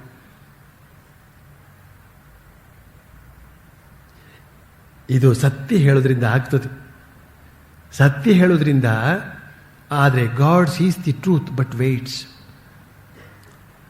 ಸತ್ಯ ಹೇಳತಕ್ಕಂಥವನು ಬಹಳ ಬೇಗ ಉದ್ಧಾರ ಆಗೋದಕ್ಕೆ ಸಾಧ್ಯವಾಗದೆ ಹೋಗ್ಬೋದು. ಆದರೆ ಅಂತಃಶಕ್ತಿ ಅಂತ ಹೇಳ್ತಕ್ಕಂಥದ್ದು ಬಲಿತ್ಕೊಂಡು ಬರ್ತಾ ಇರ್ತದೆ ಒಳಗಡೆಯಿಂದ. ಅವನು ಸತ್ವಪೂರ್ಣ ವ್ಯಕ್ತಿಯಾಗಿ ಬೆಳೆದುಕೊಂಡು ಬರ್ತಾ ಇರ್ತಾನೆ. ಬಹಳ ನಿಧಾನ. ಅವನು ಜಗತ್ತಿಗೆ ವೇದ್ಯವಾಗೋದು ಬಹಳ ನಿಧಾನ. ಆದರೆ ಒಮ್ಮೆ ವೇದ್ಯನಾದ ಅಂತ ಹೇಳಿದ್ರೆ ಸೂರ್ಯಚಂದ್ರರು ಇರುವವರೆಗೂ ಕೂಡ ಅವನ ಹೆಸರನ್ನು ಹೇಳ್ತಾ ಇರ್ತಾರೆ. ಬಾಕಿ ಉಳಿದವರು ಸುಳ್ಳು ಹೇಳಿ ಮಜಾ ಮಾಡ್ತಕ್ಕಂಥವರು ಬಹಳ ಬೇಗ ಎಲ್ಲ ಏನು ಅದ್ಭುತ, ಏನು ಅದ್ಭುತ, ದೊಡ್ಡ ದೊಡ್ಡ 4 ಕಾರು, 5 ಕಾರು, 6 ಕಾರು, ಏನು ಅದ್ಭುತ, ಏನು ಅದ್ಭುತ, ಎಷ್ಟು ಖರ್ಚು ಮಾಡಿದ್ರು ಕೂಡ ಆಗರ್ಭ ಶ್ರೀಮಂತನಯ್ಯ ಅಂತ ಬಹಳ ಬೇಗ ಅವನು ಪ್ರಖ್ಯಾತಿ ಬರ್ತಾನೆ. ಆಮೇಲೆ ಅವನು ಯಾರೋ ಜಗತ್ತಿಲ್ಲೋ. ಈ ರೀತಿಯಲ್ಲಿ ನಾವು ಆಳವಾಗಿ ಆಲೋಚನೆ ಮಾಡಬೇಕಾಗತ್ತೆ. ಆದರ್ಶಕ್ಕಾಗಿ ನಮ್ಮ ವ್ಯಕ್ತಿತ್ವವನ್ನೇ ಸಮರ್ಪಣೆ ಮಾಡಬೇಕಾಗುತ್ತೆ. ಆಗ ನಮ್ಮ ವ್ಯಕ್ತಿತ್ವನ ಅದು ಕಾಪಾಡ್ತದೆ. ಆದರ್ಶ ಅಂತ ಹೇಳ್ತಕ್ಕಂಥದ್ದು ಕಾಪಾಡ್ತದೆ. ದೇವರಿಗಾಗಿ ಸಮರ್ಪಣೆ ಮಾಡಿಕೊಂಡಾಗ ಎಲ್ಲ ನೋಡಿ, ನಾವು ಆಲೋಚನೆ ಮಾಡ್ತೀವಿ, ನಾವೇ ನಮ್ಮನ್ನು ಹೊಗಳಿಕೊಂಡ್ರೆ ಜನಗಳಿಗೆ ಅರ್ಥ ಆಗೋದೋ ಅಂತ. ಆದರೆ ಯೇಸು ಕ್ರಿಸ್ತ ಒಂದು ಮಾತು ಹೇಳ್ತಾನೆ, ಗುಪ್ತವಾಗಿ ದಾನ ಮಾಡು, ಅದನ್ನು ನನ್ನ ಭಗವಂತ ವ್ಯಕ್ತಪಡಿಸ್ತಾನೆ. ಆದರೆ ನೀನು ವ್ಯಕ್ತವಾಗಿ ದಾನ ಮಾಡ್ತು ಅಂತ ಹೇಳಿದ್ರೆ ನಮ್ಮ ಭಗವಂತ ಸುಪ್ತನಾಗಿ ಬಿಡ್ತಾನೆ, ಸುಮ್ಮನಾಗಿ ಬಿಡ್ತಾನೆ ಅಂತ. ಯಾಕೆ ಅಂತ ಹೇಳಿದ್ರೆ ನಿನ್ನ ವೈಭವವನ್ನು ನೀನೇ ಕೊಂಡಾಡ್ಕೊಂಡ್ಬಿಟ್ಟಿಯಲ್ಲ. ಆದರೆ ಮನುಷ್ಯ ತನ್ನ ವೈಭವವನ್ನು ತಾನೇ ಕೊಂಡಾಡ್ತು ಅಂತ ಹೇಳಿದ್ರೆ ಮೊದಲನೇದಾಗಿ ಅದು ಗೊತ್ತಾಗತಕ್ಕಂಥದ್ದು ಎಲ್ಲೋ ಒಂದು 1000 ಜನರಿಗೆ ಅಂತ ಇಟ್ಕೊಳ್ಳಿ, ಅಮ್ಮಮ್ಮ ಅಂತಂದ್ರೆ ಆ 1000 ಜನರಲ್ಲೂ ಕೂಡ ನಿಜವಾಗಿ ಅವನ ವೈಭವವನ್ನು ಮೆಚ್ಕೊಳ್ತಕ್ಕಂಥವರು ಒಂದು 3-4 ಜನ ಇದ್ರೆ ದೊಡ್ಡ ಮಾತು. ಬಾಕಿ ಉಳಿದವರು ನೋಡಯ್ಯ ಅವನು ಎಷ್ಟು ಕೊಚ್ಕೊಳ್ತಾನೆ, ಮಾಡೋದಿಷ್ಟು ಹೇಳ್ಕೊಳ್ಳೋದಷ್ಟು, ಕೊನೆಗೂ ಸಿಕ್ಕಿದವನಿಗೆ ಅಪಕೀರ್ತಿನೇ. ಆದರೆ ಗುಪ್ತವಾಗಿ ಸತ್ಕಾರ್ಯವನ್ನು ಮಾಡಿದಾಗ ಸ್ವರ್ಗಲೋಕದಲ್ಲಿರ್ತಕ್ಕಂಥ ತಂದೆ, ಯೇಸುಕ್ರಿಸ್ತರ ಭಾಷೆ ಅದು,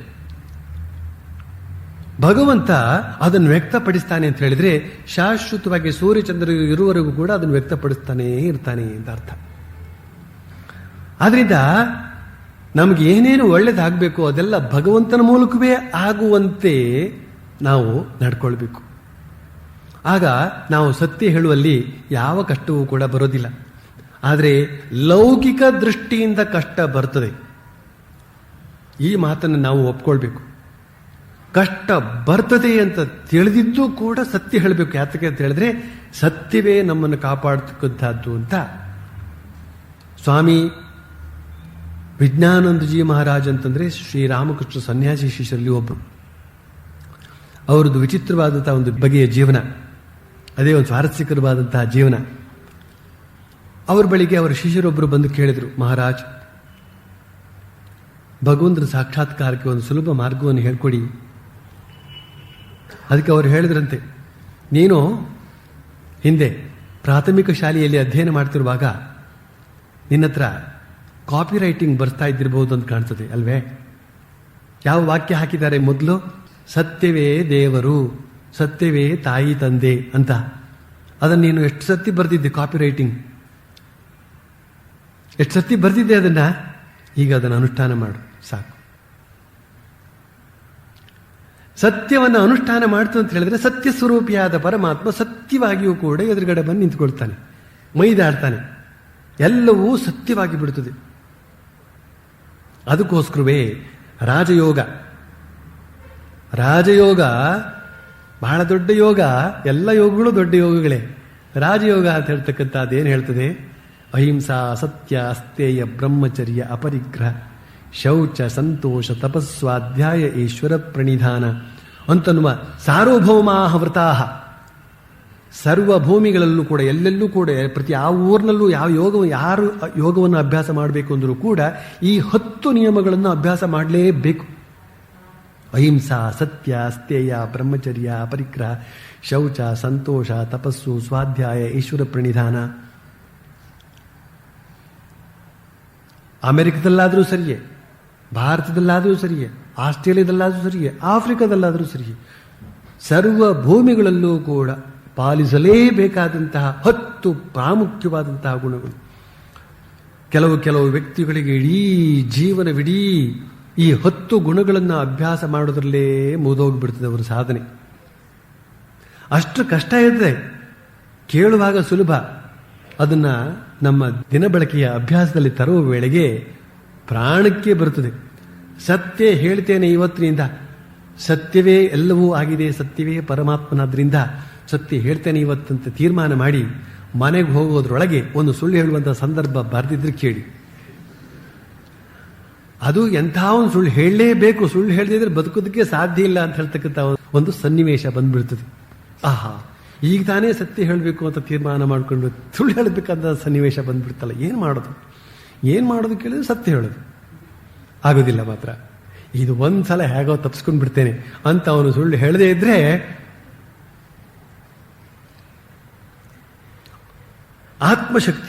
ಆತ್ಮಶಕ್ತಿ ಅಂತ ಒಂದಿದೆ. ತನ್ನೊಳಗೆ ತಾನು ನಂಬಿಕೊಂಡಿರತಕ್ಕಂಥದ್ದು. ಯಾರಿಗೆ ತನ್ನ ಮೇಲೆ ತನಗೆ ನಂಬಿಕೆ, ಶ್ರದ್ಧೆ ಅಂತ ಹೇಳ್ತಕ್ಕಂಥದ್ದು ಇರುತ್ತೋ ಆತ ಎಂಥ ದುರ್ಭರವಾದಂತಹ ಪರಿಸ್ಥಿತಿ ಒದಗಿದರೂ ಕೂಡ ಆದರ್ಶದಿಂದ ಮಾತ್ರ ಕಿಂಚಿತ್ತೂ ಕೂಡ ಅವನು ಕದಲೋದಿಲ್ಲ. ಈ ಆತ್ಮಶಕ್ತಿಯನ್ನು ಬೆಳೆಸ್ಕೊಳ್ಬೇಕಾಗುತ್ತೆ. ಅದಕ್ಕೋಸ್ಕರವೇ ಸಣ್ಣ ಪುಟ್ಟ ಸಂದರ್ಭದಲ್ಲಾದರೂ, ಸಜ್ಜನರ ಜೊತೆಯಲ್ಲಾದರೂ ಕೂಡ ಈ ಆದರ್ಶಗಳನ್ನು ಪಾಲಿಸುವಂತಹ ಒಂದು ಅಭ್ಯಾಸ ಮಾಡಿಕೊಳ್ಬೇಕು. ಎಷ್ಟೋ ಜನ ಸನ್ಯಾಸಿಗಳಿಗೆ ಸುಳ್ಳು ಹೇಳ್ತಾ ಇದ್ದಾರೆ. ನಮ್ಮ ಹತ್ರವೇ ಸುಳ್ಳು ಹೇಳ್ತಕ್ಕಂಥವ್ರು ಎಷ್ಟು ಜನ ಇದ್ದಾರೆ ಗೊತ್ತೇನೋ? ಅದನ್ನು ಆಲೋಚನೆ ಮಾಡಿದಾಗ ಇವನಿಗೇನು ಬರ್ಕತ್ತಿಲ್ಲ. ಬರ್ಕತ್ ಅಂತಂದ್ರೆ ಉದ್ಧಾರ ಅಂತ ಅರ್ಥ. ಹಿಂದಿನಲ್ಲಿ ಬರ್ಕತ್ ಅಂತ ಹೇಳಿದೆ. ಇವನಿಗೆ ಉದ್ಧಾರ ಇಲ್ಲ. ಯಾರು ದೇವ್ರನ್ನೇ ನಂಬ್ಕೊಂಡಿದ್ದಾರೋ ಅವನಿಗೆ ಮೋಸ ಮಾಡಿದ್ರೆ ಈತ.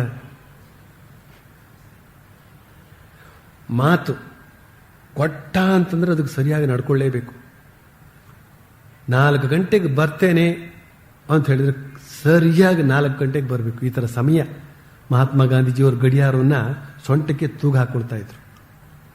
ಅವರು ತಮ್ಮ ಕುಟೀರದಿಂದ ಒಂದು ಕಾರ್ಯಕ್ರಮಕ್ಕೆ ಹೋಗ್ತಕ್ಕಂತಹ ಜಾಗಕ್ಕೆ ಎಷ್ಟು ಅವಧಿ ಬೇಕಾಗುತ್ತದೆ ಅಂತ ಅನ್ನೋದು ನೋಡಿಕೊಂಡು ಮೊದಲೇನೆ ಸಮಯಕ್ಕೆ ಸರಿಯಾಗಿ ಅಲ್ಲಿ ಹೋಗ್ತಾ ಇದ್ರು. ಸಮಯ ನಷ್ಟ ಮಾಡಲೂಬಾರದು, ಆಮೇಲೆ ತಡವಾಗಿಯೂ ಹೋಗಬಾರ್ದು, ಹಾಗೆ ಬೇಗನೂ ಹೋಗಬಾರ್ದು. ಈ ರೀತಿಯಲ್ಲಿ ಧರ್ಮೋ ರಕ್ಷತಿ ರಕ್ಷಿತಃ ಅಂತನೂ ಹೇಳಿದ ಹಾಗೆ ಕಾಲೋ ರಕ್ಷತಿ ರಕ್ಷಿತಃ. ಯಾರು ಕಾಲವನ್ನು ರಕ್ಷಿಸ್ತಾರೋ ಅವ್ರನ್ನ ಕಾಲ ಕೂಡ ರಕ್ಷಿಸ್ತದೆ ಅಂತನೋ ಮಾತನ್ನ ನಾವು ಇಲ್ಲಿ ತೆಗೆದುಕೊಳ್ಬಹುದು. ಇದು ಸತ್ಯ ಹೇಳೋದಕ್ಕೋಸ್ಕರ ಬಂತು. ನಮ್ಮ ನಿತ್ಯ ಜೀವನದಲ್ಲಿ ಸತ್ಯ ಪರಿಪಾಲನೆ ಅಂತ ಹೇಳ್ತಕ್ಕಂಥದ್ದನ್ನ ನಾವು ರೂಢಿಸ್ಕೊಳ್ಬೇಕು. ಇಚ್ಛಾ ಬಲ ಉಪಯೋಗಿಸ್ಕೊಂಡು ರೂಢಿಸ್ಕೊಳ್ಬೇಕಾಗತ್ತೆ. ಕಷ್ಟ ಬರುತ್ತೆ, ಏಟು ಬೀಳುತ್ತೆ, ಅವಮಾನ ಆಗುತ್ತೆ, ಆದರೂ ಕೂಡ ಸತ್ಯ ಹೇಳ್ಬಿಡ್ಬೇಕು. ಶ್ರೀರಾಮಕೃಷ್ಣ ಜೀವನವನ್ನು ಓದಿ, ಯುಗಾವತಾರ ಶ್ರೀರಾಮಕೃಷ್ಣದಲ್ಲಿ ಆ ಸತ್ಯ ಹೇಳ್ತಕ್ಕಂಥ ಮಾತನ್ನ ಎಲ್ಲೆಲ್ಲಿ ಹೇಗೆ ಪರಿಪಾಲಿಸಿದ್ದಾರೆ ಅಂತ ಅನ್ನೋದನ್ನ ನೀವು ನೋಡ್ಬೋದು. ಅದ್ಭುತವಾದ ರೀತಿಯಲ್ಲಿ ಅವರು ಸತ್ಯ ಪರಿಪಾಲನೆ ಮಾಡ್ತಾ ಇರ್ತಾರೆ. ಆ ಮಥುರಾನಾಥ ವಿಶ್ವಾಸನ ಮನೆಯಲ್ಲಿ 2 ಸೋದರಿಯರು, ಒಬ್ಬರು ದೊಡ್ಡ ಯಜಮಾನಿ, ಒಬ್ಬರು ಚಿಕ್ಕ ಯಜಮಾನಿ ಅಂತ ಅವರಿಗೆ ಹೆಸರು. ಅವರಿಗೆ ಪಾಲಾಯಿತು. ದೊಡ್ಡ ಯಜಮಾನಿ ಅವಳ ಪಾಲಿಗೆ ಒಂದು ಕೆರೆ ಬಂದಿದೆ. ಆ ಕೆರೆಯ ದಂಡೆಯ ಮೇಲೆ ಒಳ್ಳೆಯ ಸೊಪ್ಪು ಬೆಳೆದಿತ್ತು. ಕಿರಿಯ ಯಜಮಾನಿ ಆ ದಾರಿಯಾಗಿ ಬಂದವಳು, ಸೊಪ್ಪು ಬಹಳ ಹುಲಸಾಗಿ ಬೆಳೆದಿದೆಯಲ್ಲ, ಇವತ್ತಿನ ಪಲ್ಯಕ್ಕೆ ಇದನ್ನೇ ತೆಗೆದು ಕಿತ್ಕೊಂಡು ಹೋಗೋಣ ಅಂತ ಒಂದಷ್ಟು ಕಿತ್ಕೊಂಡು ಹೊರಟಳು. ಅದನ್ನು ಶ್ರೀರಾಮಕೃಷ್ಣ ನೋಡಿದ್ರು. ನೋಡಿಬಿಟ್ಟು ಅವರಿಗೆ ಆಶ್ಚರ್ಯ ಆಗೋಯ್ತು. ಪಾಲಾಗಿದೆ, ಇದು ಅಕ್ಕಂದು, ಈ ತಂಗಿ ಹೇಳ್ದೆ ಕೇಳದೆ ತಗೊಂಡು ಹೋಗ್ತಾ ಇದ್ದಾಳಲ್ಲ, ಕದೀತಾ ಇದ್ದಾಳಲ್ಲ ಅಂತಂದ್ಬಿಟ್ಟಿದ್ದೆ. ಆ ಅಕ್ಕನ ಹತ್ರ ಹೋಗಿ ಹೇಳ್ತಾರೆ, ನೋಡು ಅವಳು ನಿನ್ನ ಭೂಮಿಯ ಸೊಪ್ಪನ್ನ ತಗೊಂಡು ಹೋದ್ಲು. ಅಕ್ಕನಿಗೆ ಆಶ್ಚರ್ಯ. ಕದ್ಲು ಅಂತಲ್ಲ, ನನ್ನ ತಂಗಿ ಕದ್ಲು ಅಂತಲ್ಲ. ಅರೆ, ಸೊಪ್ಪು ಯಾರು ಕಿತ್ಕೊಂಡು ಹೋದ್ರೆ ಏನಂತೆ, ಅಗ್ಗವಾಗಿ ಬೆಳೆದಂತಹದ್ದು, ಅದು ಕೂಡ ನನ್ನ ತಂಗಿ, ಸ್ವತಃ ತಂಗಿ, ಸ್ವಂತ ತಂಗಿ, ಏನಂತೆ ಅಂತ. ಆದರೂ ಕೂಡ ಇವರು ಕದ್ಕೊಂಡು ಹೋದದ್ದನ್ನ ಒಂದು ಬಗೆಯ ಆರೋಪಣೆ ರೀತಿಯಲ್ಲಿ ಹೇಳ್ತಾ ಇದ್ದಾರಲ್ಲ ಅಂತ ಆಶ್ಚರ್ಯವಾಗಿ. ಹಾಗೆ ಇದ್ರೆ ಅಷ್ಟೊತ್ತಿಗೆ ಸರಿಯಾಗಿ ಆ ಚಿಕ್ಕ ತಂಗಿ ಕೂಡ, ಕಿರಿಯ ಯಜಮಾನಿ ಕೂಡ ಬಂದ್ಲು ಆ ದಾರಿಯಾಗಿ. ಏನು ಮಾತನಾಡ್ತಾ ಇದ್ದೀರಿ? ಆಗ ಹಿರಿಯ ಯಜಮಾನಿ ಹೇಳ್ತಾಳೆ, ಇವ್ರು ಹೇಳ್ತಾ ಇದ್ದಾರೆ, ನೀನು ನಮ್ಮ ಭೂಮಿಗೆ ಸೇರಿದಂತಹ ಸೊಪ್ಪನ್ನ ಕದ್ಯಂತೆ, ಹೌದಾ? ಹೇಳ್ತಾ ಇದ್ದಾರೆ ನಮ್ಮ ತಂದೆಯವರು. ಆಗ ಅವಳಿಗೆ ಅರ್ಥ ಆಯ್ತು, ಏನು ಇದು ಬಹಳ ತಮಾಷೆಯ ಸನ್ನಿವೇಶ ಅಂತ. ಕಿಲಕಿಲ ಅಂತ ನಕ್ಕು, ಹೌದು ಅಪ್ಪ, ನಾನೇನೋ ತಕೊಂಡೆ, ಹೌದು, ನೀವು ಹತ್ರ ಹೇಳ್ಕೊಡೋಣವೇ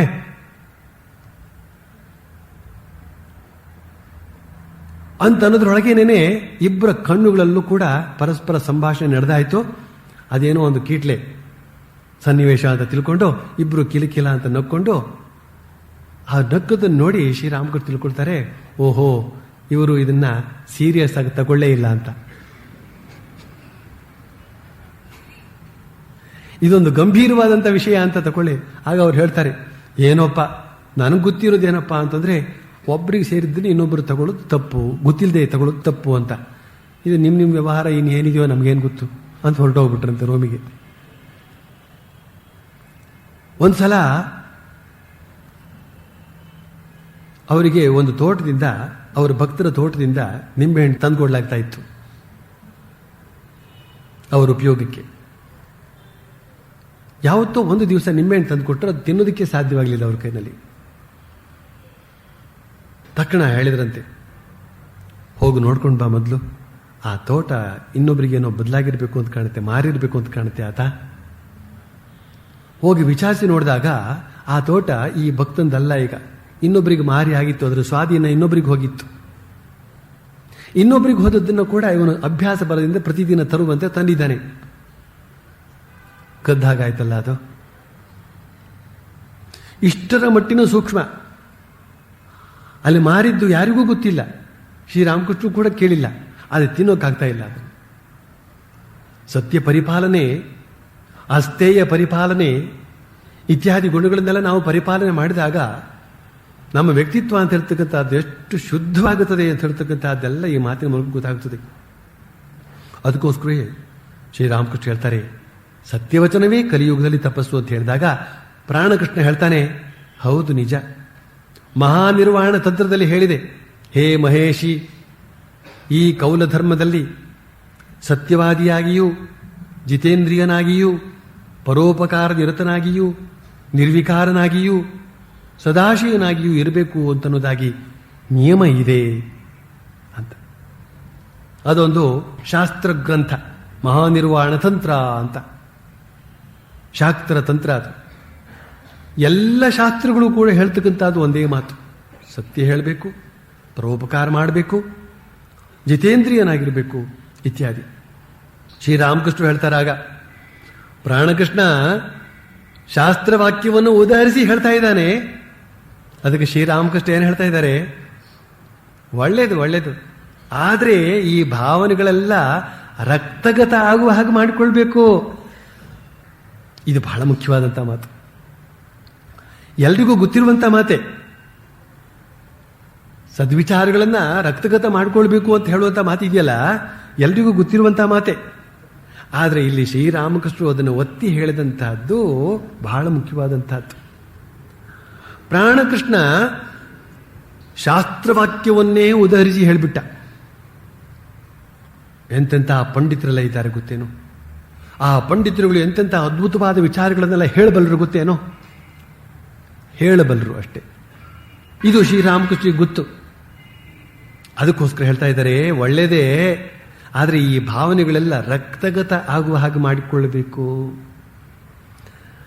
ರಕ್ತದಲ್ಲೂ ಕೂಡ ಆ ಜಿತೇಂದ್ರಿಯತ್ವ, ಸತ್ಯಶೀಲತೆ, ಪರೋಪಕಾರ ಬುದ್ಧಿ, ನಿರ್ವಿಕಾರತೆ, ದಯಾಗುಣ ಇತ್ಯಾದಿ ದೈವಿ ಗುಣಗಳೆಲ್ಲ ಆ ರಕ್ತದಲ್ಲೂ ಕೂಡ ಕಾಣಿಸ್ಬೇಕು. ಶ್ರೀರಾಮಕೃಷ್ಣ ಒಂದು ಉದಾಹರಣೆ ಕೊಡ್ತಾರಲ್ಲ, ಗಿಳಿಗೆ ರಾಮ ರಾಮ ರಾಮ ಅಂತನ್ನೋದನ್ನ ಹೇಳಿಕೊಡ್ಲಾಗತ್ತೆ. ಅದು ಕೂಡ ಕಲ್ತ್ಕೊಳ್ತದೆ. ಮನೆಗೆ ಬಂದವರಿಗೆಲ್ಲ ಹೇಳ್ತದೆ ರಾಮ ರಾಮ ರಾಮ ಅಂತ. ಏನಪ್ಪಾ ಗಿಣಿ ರಾಮ ರಾಮ ರಾಮ ರಾಮ.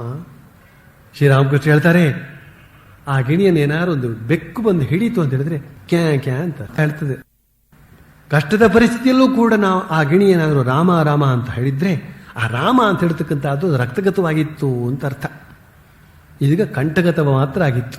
ಯಾವಾಗ ಆ ಕಂಠವನ್ನು ಬೆಕ್ಕು ಬಂದು ಹಿಡೀತೋ ಕ್ಯಾ ಕ್ಯಾ ಅಂತ ಅಷ್ಟೇ. ನಿಜವಾದ ಸ್ವಭಾವ ಅಂತ ಹೇಳ್ತಕ್ಕಂಥದ್ದೇ ಹೊರಗೆ ಬಂತು. ಆ ಮೋಸ ಕಪಟ ಅಂತ ಹೇಳ್ತಕ್ಕಂಥದ್ದೇ ಹೊರಗೆ ಬಂದ್ಬಿಡುತ್ತೆ. ಆದ್ರಿಂದ ಎಷ್ಟೋ ಜನ ಬುದ್ಧಿವಂತರೆಲ್ಲ ಇದ್ದಾರೆ, ಸಾಧುಗಳು ಸಿಕ್ಕಿದ್ರೂ ಸಾಕು, ದೊಡ್ಡ ದೊಡ್ಡ ವಿಚಾರಗಳನ್ನೆಲ್ಲ ಅವ್ರು ಕಲ್ತ್ಕೊಂಡು ಬಂದದ್ದು ಏನೇ ನಿಜವೋ ಅದನ್ನೆಲ್ಲ ಹೇಳ್ಬಿಡ್ತಾರೆ. ಈ ಸಾಧುಗಳು ಏನಪ್ಪ ನಮಗಿಂತಲೂ ಚೆನ್ನಾಗೇ ಕಲ್ತ್ಕೊಂಡು ಬಂದು ಹೇಳ್ತಾ ಇದ್ದಾರಲ್ಲ ಅಂತ ಬೆರಗಾಗಿ ನೋಡ್ತಾ ಇದ್ರೆ ಹೊರಗಡೆ ಹೋದ್ರೆ ಯಥಾ ಪ್ರಕಾರ. ಅದಕ್ಕೋಸ್ಕರವೇ ಎಷ್ಟೋ ಜನ ಪರಸ್ಪರರನ್ನ ದೂರ್ಕೊಳ್ಳೋದು ಉಂಟು. ಇಲ್ಲಿ ಏನು ಆಶ್ರಮಕ್ಕೆ ಹೋಗಿ ಏನು ದೊಡ್ಡ ದೊಡ್ಡದಾಗಿ ಭಜನೆ ಮಾಡಿದ್ದೆ, ಇಲ್ಲಿ ಹೊರಗಡೆ ನೋಡಿದ್ರೆ ನಿನ್ನ ಸ್ವಭಾವ ಈ ತರಹ ಅಂತೆಲ್ಲ ಬೈಯೋದಿದೆ. ಹೊರಗಡೆ ಸ್ವಭಾವ, ಇಲ್ಲಿ ಆಶ್ರಮದಲ್ಲಿ ವಿಶೇಷ ಭಾವ. ಆ ಭಾವ, ವಿಶೇಷ ಭಾವ ಅಂತ ಹೇಳ್ತಕ್ಕಂಥದ್ದು ರಕ್ತದಲ್ಲಿ ಸೇರ್ಕೊಂಡಾಗ ಮಾತ್ರವೇ ಈ ಒಂದು ದೈವಿ ಗುಣ ಅಂತ ಹೇಳ್ತಕ್ಕಂಥದ್ದು ಕೂಡ ಸ್ವಭಾವ ಆಗಿಬಿಡ್ತದೆ. ಸ್ವಭಾವವಾಗಬೇಕು. ಅದನ್ನ ಶ್ರೀರಾಮಕೃಷ್ಣ ರಕ್ತಗತ ಆಗುವ ಹಾಗೆ ಮಾಡಿಕೊಳ್ಬೇಕು ಅಂತ. ಈಗ ಶ್ರೀರಾಮಕೃಷ್ಣರು ತಮ್ಮ ಚಿಕ್ಕ ಮಂಚದ ಮೇಲೆ ಕುಳಿತುಕೊಂಡಿದ್ದಾರೆ ಅಂತ ಮಾಸ್ಟರ್ ಮಾಷಿಯೇ ಬರಿತಾ ಇದ್ದಾನೆ. ಭಾವಾವಿಷ್ಟರಾಗಿ ರಾಖಾಲನ ಕಡೆ ನೋಡ್ತಾ ಇದ್ದಾರೆ. ರಾಖಾಲ ಅಂತಂದ್ರೆ ಶ್ರೀರಾಮಕೃಷ್ಣರ ನರೇಂದ್ರನೋಪಾದಿಯಲ್ಲಿದ್ದಂತಹ ಇನ್ನೊಬ್ಬ ಬಾಲಕ ಶಿಷ್ಯ. ಕೇವಲ 16-17 ವರ್ಷದ ತರುಣ. ಅವನನ್ನು ನೋಡ್ತಾ ಇದ್ದಾರಂತೆ ಶ್ರೀರಾಮಕೃಷ್ಣ. ಹಾಗೆಯೇ ಆತನನ್ನು ನೋಡ್ತಾ ಇದ್ದಂತೆ ವಾತ್ಸಲ್ಯ ಭಾವದಿಂದ ತುಂಬಿ ತುಳುಕಾಡಲಾರಂಭಿಸಿದರು ಅಂತ ಬರೀತಾನೆ ಮಾಸ್ಟರ್ ಮಾಷಿಯ. ರಾಖಾಲನನ್ನು ನೋಡ್ತಾ ಇದ್ದಂತೆ ಶ್ರೀರಾಮಕೃಷ್ಣರ ಇಡೀ ವ್ಯಕ್ತಿತ್ವದಲ್ಲಿ ವಾತ್ಸಲ್ಯ ಭಾವ ಅಂತ ಹೇಳ್ತಕ್ಕಂಥ ಅದು ತಾನಾಗಿ ತುಂಬಿ ತುಳುಕಾಡಲಾರಂಭಿಸಿದಂತೆ ಅಂಗಾಂಗಗಳೆಲ್ಲ ಪುಲಕಿತಗೊಳ್ಳಲಾರಂಭಿಸಿದವು. ಕಣ್ಣು ಬಿಟ್ಟು ನೋಡುವಷ್ಟರಲ್ಲೇ ಸಮಾಧಿಸ್ಥರಾಗಿ ಬಿಟ್ಟಿದ್ದಾರೆ. ಭಕ್ತರೆಲ್ಲರೂ ಆಶ್ಚರ್ಯಚಕಿತರಾಗಿಯೋ ನಿಶ್ಶಬ್ದರಾಗಿಯೋ ಕುಳಿತು ಪರಮಹಂಸರನ್ನು ದೃಷ್ಟಿಸಿ ನೋಡ್ತಾ ಇದ್ದಾರೆ.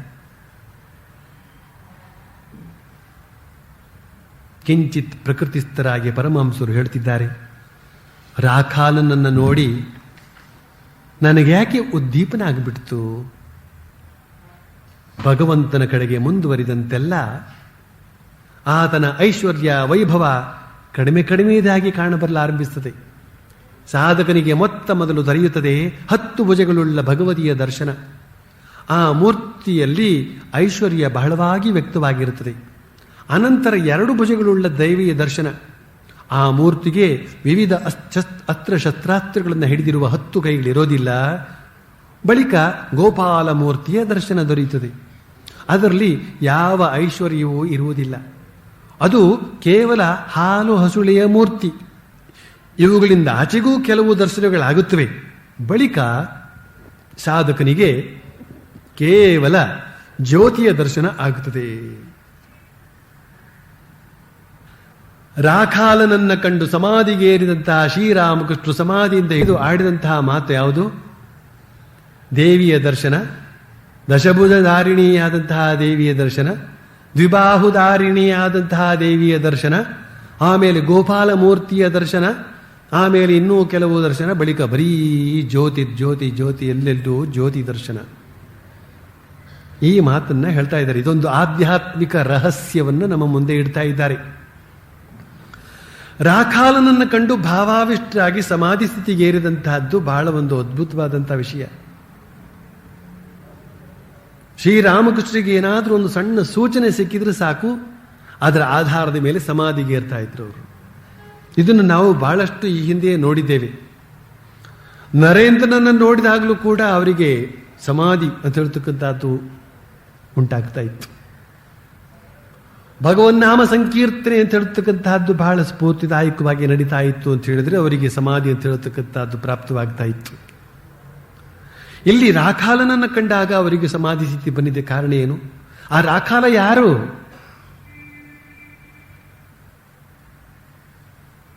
ಹಾಲು ಹಸುಳೆ.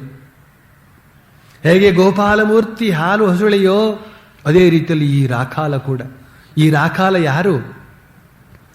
ಶ್ರೀಕೃಷ್ಣನ ಶಾಶ್ವತ ಸಂಗಾತಿ, ನಿತ್ಯ ಸಂಗಾತಿ, ಇಟರ್ನಲ್ ಕಂಪ್ಯಾನಿಯನ್, ನಿತ್ಯ ಸಂಗಾತಿ. ಅಂದು ಬೃಂದಾವನದಲ್ಲಿ ಗೊಲ್ಲರ ನಡುವೆ ರಾಖಾಲ ಇದ್ದ. ಶ್ರೀಕೃಷ್ಣನೊಂದಿಗೆ ಆಟ ಆಡಿಕೊಂಡಿದ್ದ. ಶ್ರೀಕೃಷ್ಣನನ್ನು ಬಿಟ್ಟು ಕ್ಷಣಕಾಲವೂ ಇರದೇ ಇರತಕ್ಕಂಥವನವನು. ಇಲ್ಲಿ ರಾಮಕೃಷ್ಣ ಅಂತನ್ನುವ ಶ್ರೀಕೃಷ್ಣನ ಬಳಿಗೆ ಆತ ಬಂದಿದ್ದಾನೆ. ಶ್ರೀರಾಮಕೃಷ್ಣ ಲೀಲಾ ಕಾರ್ಯಕ್ಕೆ ನೆರವಾಗುವುದಕ್ಕಾಗಿ ಬಂದಂತಹ ರಾಖಾಲ ಆತ. ಪರಮ ಪರಿಶುದ್ಧ ಹೃದಯದ ರಾಖಾಲ ಆತ. ಪರಿಶುದ್ಧ ಹೃದಯದ ವ್ಯಕ್ತಿಯ ಬಳಿಗೆ ನೀವು ಹೋಗಿ ಮಾತನಾಡಬೇಕು. ಪುಟ್ಟ ಹಸುಳೆ, 1-2 ವರ್ಷದ ಮಗು, ಅದು ಎಷ್ಟು ನಿಷ್ಕಲ್ಮಶ ಭಾವದಿಂದ ಇರ್ತದೆ. ಅದನ್ನು ಕಂಡಾಗ ಅಪ್ಪಿಕೊಳ್ಳೋಣ ಅಂತ ಮನಸ್ಸಾಗ್ಬಿಡ್ತದೆ. ಎತ್ತಿಕೊಳ್ಳೋಣ, ಅಪ್ಪಿಕೊಳ್ಳೋಣ, ಏನಾರು ತಿಂಡಿಕೊಳ್ಳೋಣ ಅಂತ ಮನಸ್ಸಾಗೋಲ್ವೇ? ಯಾತಕ್ಕೆ? ಅದರ ನಿಷ್ಕಲ್ಮಶ ಭಾವ ಅಂತ ಹೇಳ್ತಕ್ಕಂಥದ್ದು ನಮ್ಮನ್ನು ಆಕರ್ಷಿಸ್ತದೆ. ಅದು ಸಹಜವೇ. ಆದರೆ ಯಾರು ಶುದ್ಧವಾದ ಜೀವನವನ್ನು ನಡೆಸಿ ತಮ್ಮ ವ್ಯಕ್ತಿತ್ವದಲ್ಲಿ ಒಂದು ಬಗೆಯ ನಿಷ್ಕಲ್ಮಶವಾದಂಥ ವಾತಾವರಣವನ್ನು ಉಂಟು ಮಾಡಿಕೊಂಡಿದ್ದಾರೋ, ನಿಷ್ಕಲ್ಮಶವಾದಂತಹ ಒಂದು ಶುದ್ಧ ಸ್ಪಂದನವನ್ನು ಉಂಟು ಮಾಡಿಕೊಂಡಿದ್ದಾರೋ, ಅವರ ಬಳಿಯಲ್ಲಿ ಹೋದಾಗ ಏನೋ ಒಂದು ಬಗೆಯ ಶಾಂತಿ ಹೇಳದೆ ಕೇಳದೆ ಬಂದ್ಬಿಟ್ಟಿರ್ತದೆ. ನಮಗೆ ಶಾಂತಿ ಮಾತ್ರ ಬರ್ತದೆ, ಶ್ರೀರಾಮಕೃಷ್ಣರಿಗೆ ಸಮಾಧಿಯೇ ಉಂಟಾಗುತ್ತದೆ. ಆ ರಾಖಾಲನನ್ನು ನೋಡ್ತಾ ನೋಡ್ತಾ ಶ್ರೀರಾಮಕೃಷ್ಣರಲ್ಲಿ ವಾತ್ಸಲ್ಯ ಅಂತ ಹೇಳ್ತಕ್ಕಂಥದ್ದು ಓದಿಸ್ತಂಥ ವಾತ್ಸಲ್ಯ. ರಾಖಾಲನನ್ನ ಪುತ್ರ ಭಾವದಿಂದ ನೋಡ್ತಾ ಇದ್ರು. ಮಾನಸ ಪುತ್ರ ಅಂತಲೇ ಕರೆಯಲಾಗಿದೆ ರಾಖಾಲನನ್ನ. ಬ್ರಹ್ಮಾನುಭವಿ ಅಂತ ಒಂದು ಪುಟ್ಟ ಪುಸ್ತಕ ಇದೆ. ಅದನ್ನೆಲ್ಲ ಓದಬೇಕು. ತುಂಬ ಸ್ವಾರಸ್ಯಕರವಾದಂಥ ಪುಸ್ತಕ, ಅತ್ಯಂತ ಕಡಿಮೆ ಬೆಲೆ ಇಟ್ಟಿದೆ. ಅದನ್ನು ಓದೋದ್ರಿಂದ ಮನಸ್ಸಿಗೆ ಅತೀವವಾದಂತಹ ಆನಂದ ಉಂಟಾಗುತ್ತೆ.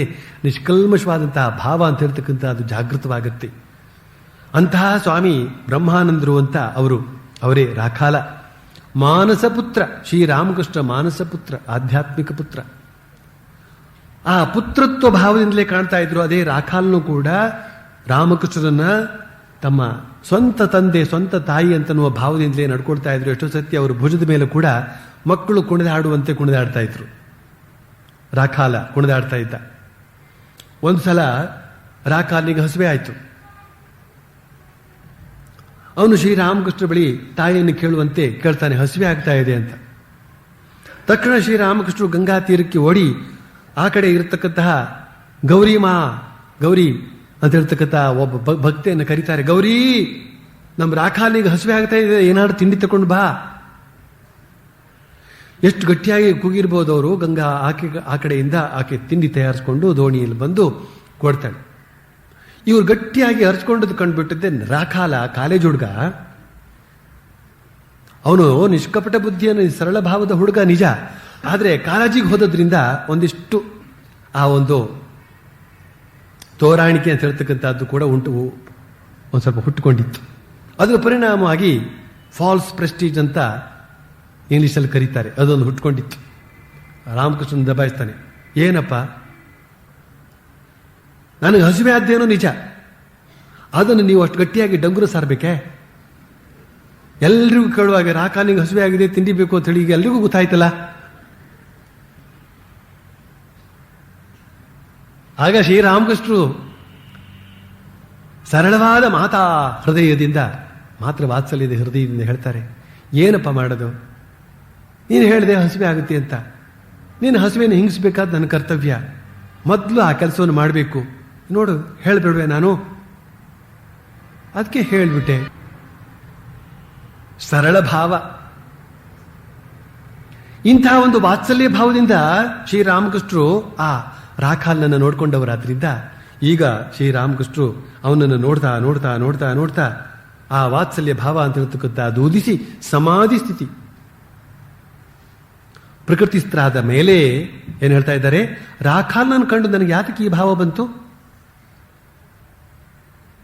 ಅಂತ ಅವರೇ ಹೇಳ್ತಾ ಉತ್ತರ ಕೊಡ್ತಾರೆ. ಭಗವಂತನ ಕಡೆಗೆ ಮುಂದುವರಿದಂತೆಲ್ಲ ಅವನ ಐಶ್ವರ್ಯ ವೈಭವದ ಅಂತ ಹೇಳ್ತಕ್ಕಂಥದ್ದು ಕಡಿಮೆ ಕಡಿಮೆ ಅದು ಕಳಪೆಯಾಗಿ ಕಾಣಿಸ್ಕೊಳ್ತದೆ ನಮಗೆ. ವೈಭವ ಅಂದ್ರೆ ಈ ಜಗತ್ತಿನಲ್ಲಿ ಏನೇನು ವೈಭವಗಳೆಲ್ಲ ಇದೆಯೋ ಅದೆಲ್ಲ ಭಗವಂತನದ್ದು. ಶ್ರೀಮಂತಿಕೆ, ಬಗೆ ಬಗೆಯ ನೋಟಗಳು, ನರ್ತನಗಳು, ಲಲಿತ ಕಲೆಗಳು, ಇವುಗಳನ್ನೆಲ್ಲ ಅನುಭವಿಸೋದು, ಇದೆಲ್ಲ ಅವನ ವೈಭವ. ರಾಜ್ಯಭಾರ ಮಾಡೋದು, ರಾಜನಾಗತಕ್ಕಂಥದ್ದು, ಮಂತ್ರಿ ಆಗತಕ್ಕಂಥದ್ದು, ಇದೆಲ್ಲ ಅವನ ವೈಭವ. ಇಂತಹ ವೈಭವವು ಕೂಡ ಸಪ್ಪೆಯಾಗಿ ಕಂಡುಬಿಡ್ತದೆ, ಕಳಪೆಯಾಗಿ ಕಂಡುಬರುತ್ತದೆ ಅಂತ ಹೇಳ್ತಾ ಸಾಧಕನಿಗೆ ಯಾವ್ಯಾವ ಒಂದು ಮಟ್ಟದಲ್ಲಿ ಸಾಕ್ಷಾತ್ಕಾರ ಆಗ್ತದೆ ಅಂತ ಒಂದು ರಹಸ್ಯವನ್ನು ಕೊಡ್ತಾರೆ. ಮೊದಲನೇದಾಗಿ ಅವನಿಗೆ 10 ಭುಜಗಳುಳ್ಳ ಭಗವತಿಯ ದರ್ಶನವಾಗುತ್ತದೆ. ಆ ಮೂರ್ತಿಯಲ್ಲಿ ಐಶ್ವರ್ಯ ಬಹಳವಾಗಿ ವ್ಯಕ್ತವಾಗುತ್ತದೆ. ದಶಭುಜಧಾರಿಣಿಯಾದಂತಹ ದುರ್ಗಾ ದೇವಿ ಸಕಲ ಐಶ್ವರ್ಯಕ್ಕೂ ಕೂಡ ಒಡತಿ. ಯಾರು ದಶಭುಜಧಾರಿಣಿಯಾದಂತಹ ದುರ್ಗಿಯನ್ನು ಸಾಕ್ಷಾತ್ಕಾರ ಮಾಡಿಕೊಳ್ತಾರೋ ಅವನು ಮಹಾರಾಜನಾಗಿ ಈ ಜಗತ್ತಿನಲ್ಲಿ ವಿಜೃಂಭಿಸ್ತಾನೆ. ಎಲ್ಲ ವೈಭವಗಳು ಕೂಡ ಅವನನ್ನ ಬಂದು ಸೇರಿಕೊಳ್ಳುತ್ತವೆ. ಲಲಿತಾ ಸಹಸ್ರನಾಮ ಮಾಡಿದಂಥ ಆ ಫಲಶ್ರುತಿಯನ್ನು ನೋಡಬೇಕು. ಪ್ರತಿಯೊಂದು ಸಹಸ್ರನಾಮಕ್ಕೂ ಫಲಶ್ರುತಿ ಅಂತ ಹೇಳ್ತಕ್ಕಂಥದ್ದಿದೆ. ಲಲಿತಾ ಸಹಸ್ರನಾಮವನ್ನು ಪಾರಾಯಣ ಮಾಡ್ತು ಅಂತ ಹೇಳಿದ್ರೆ ಅಂಥವನಿಗೆ ಅಥವಾ ಅಂಥವಳಿಗೆ ಏನೇನು ಲಭ್ಯವಾಗ್ತದೆ ಅಂತ ಹೇಳ್ತಕ್ಕಂಥದ್ದೆಲ್ಲ ಇದೆ. ಅದೆಲ್ಲ ವೈಭವ. ಆದರೆ ಇದು ಕೂಡ ಸಪ್ಪಿಯಾಗಿ ಕಾಣ್ತದೆ. ಸಾಧನೆಯಲ್ಲಿ ಮುಂದುವರಿದಂತೆ ದ್ವಿಬಾಹುಧಾರಿಣಿಯಾದಂತಹ ದೇವಿ ದರ್ಶನ ಆಗ್ತದೆ. ಆಗ ಅಲ್ಲಿ ಶಸ್ತ್ರಾಸ್ತ್ರಗಳನ್ನು ಹಿಡಿದಿರತಕ್ಕಂಥ 10 ಕೈಗಳು ಇರೋದಿಲ್ಲ. ಆಮೇಲೆ ಮುಂದೆ ಇನ್ನೊಂದು ದರ್ಶನ ಆಗ್ತದೆ, ಗೋಪಾಲಮೂರ್ತಿಯ ದರ್ಶನ. ಗೋಪಾಲಮೂರ್ತಿ, ಗೋಪಾಲ, ಗೊಲ್ಲ, ಸರಳ ಬಾಲಕ, ನಿಷ್ಕಪಟ ಹೃದಯದ ಬಾಲಕ, ಅವನ ದರ್ಶನ. ಆ ಹಸುಳೆಯ ದರ್ಶನ ಅಂತ ಹೇಳಿದ್ರು. ಹಸುಳೆಯ ದರ್ಶನ, ಮಗು, ಪರಮಾತ್ಮ ಮಗುವಿನೋಪಾದಿಯಲ್ಲಿ ಇರ್ತಾನೆ ಅಂತ ಶ್ರೀರಾಮಕೃಷ್ಣ ಹೇಳಿದರು. ಆ ಪರಮಾತ್ಮನ ಸಾಕ್ಷಾತ್ಕಾರ ಮಾಡಿಕೊಂಡಂತಹ ಪರಮಹಂಸರು ಕೂಡ ಮಗುವಿನೋಪಾದಿಯಲ್ಲಿ ಇರ್ತಾರೆ ಅಂತ ಲಕ್ಷಣಗಳನ್ನೆಲ್ಲ ಈ ಹಿಂದೆಯೇ ಶ್ರೀರಾಮಕೃಷ್ಣ ಹೇಳಿದ್ರು. ಇಲ್ಲಿ ಗೋಪಾಲ ಮೂರ್ತಿಯ ದರ್ಶನ, ಕೊನೆಯ ದರ್ಶನ. ಶ್ರೀರಾಮಕೃಷ್ಣರು ಇಲ್ಲಿ ರಾಖಾಲನಲ್ಲಿ ಆ ಬಾಲಗೋಪಾಲನ ದರ್ಶನವನ್ನು ಮಾಡ್ತಾ ಇದ್ದಾರೆ ಅಂತ ಅಲ್ಲಿಂದ ಇಲ್ಲಿಗೆ ಸಂಬಂಧ. ಅಲ್ಲಿ ಪ್ರಾರಂಭವಾದದ್ರ ಉದ್ದೇಶವನ್ನು ನಾವು ಇಲ್ಲಿ ಕಾಣಬಹುದಾಗಿದೆ. ಶ್ರೀರಾಮಕೃಷ್ಣರಿಗೆ ಆ ಗೋಪಾಲ ದರ್ಶನ ಆಗ್ತಾ ಇದೆ. ಆದರೆ ಈ ದರ್ಶನಕ್ಕೂ ಮುಂದೆ ಹೋದಂತೆ ಏನ್ ಕಾಣ್ತದೆ?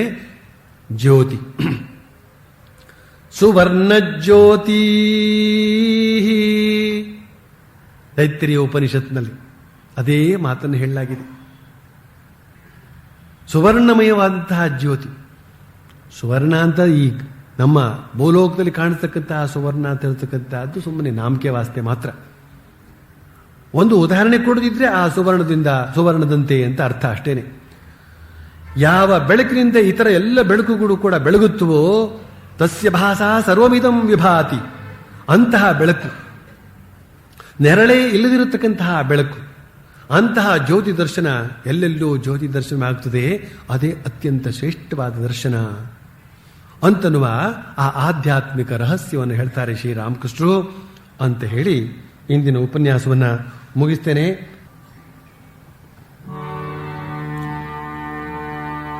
ಓಂ ಪ್ರಿಯತಾಂ ಪುಂಡರೀಕಾಕ್ಷಃ सर्वयज्ञेश्वरो हरिः तस्मिन् स्तुष्टे जगत्तुष्टम् प्रीणिते प्रीणितं जगत् हरि ओम तत्सत्।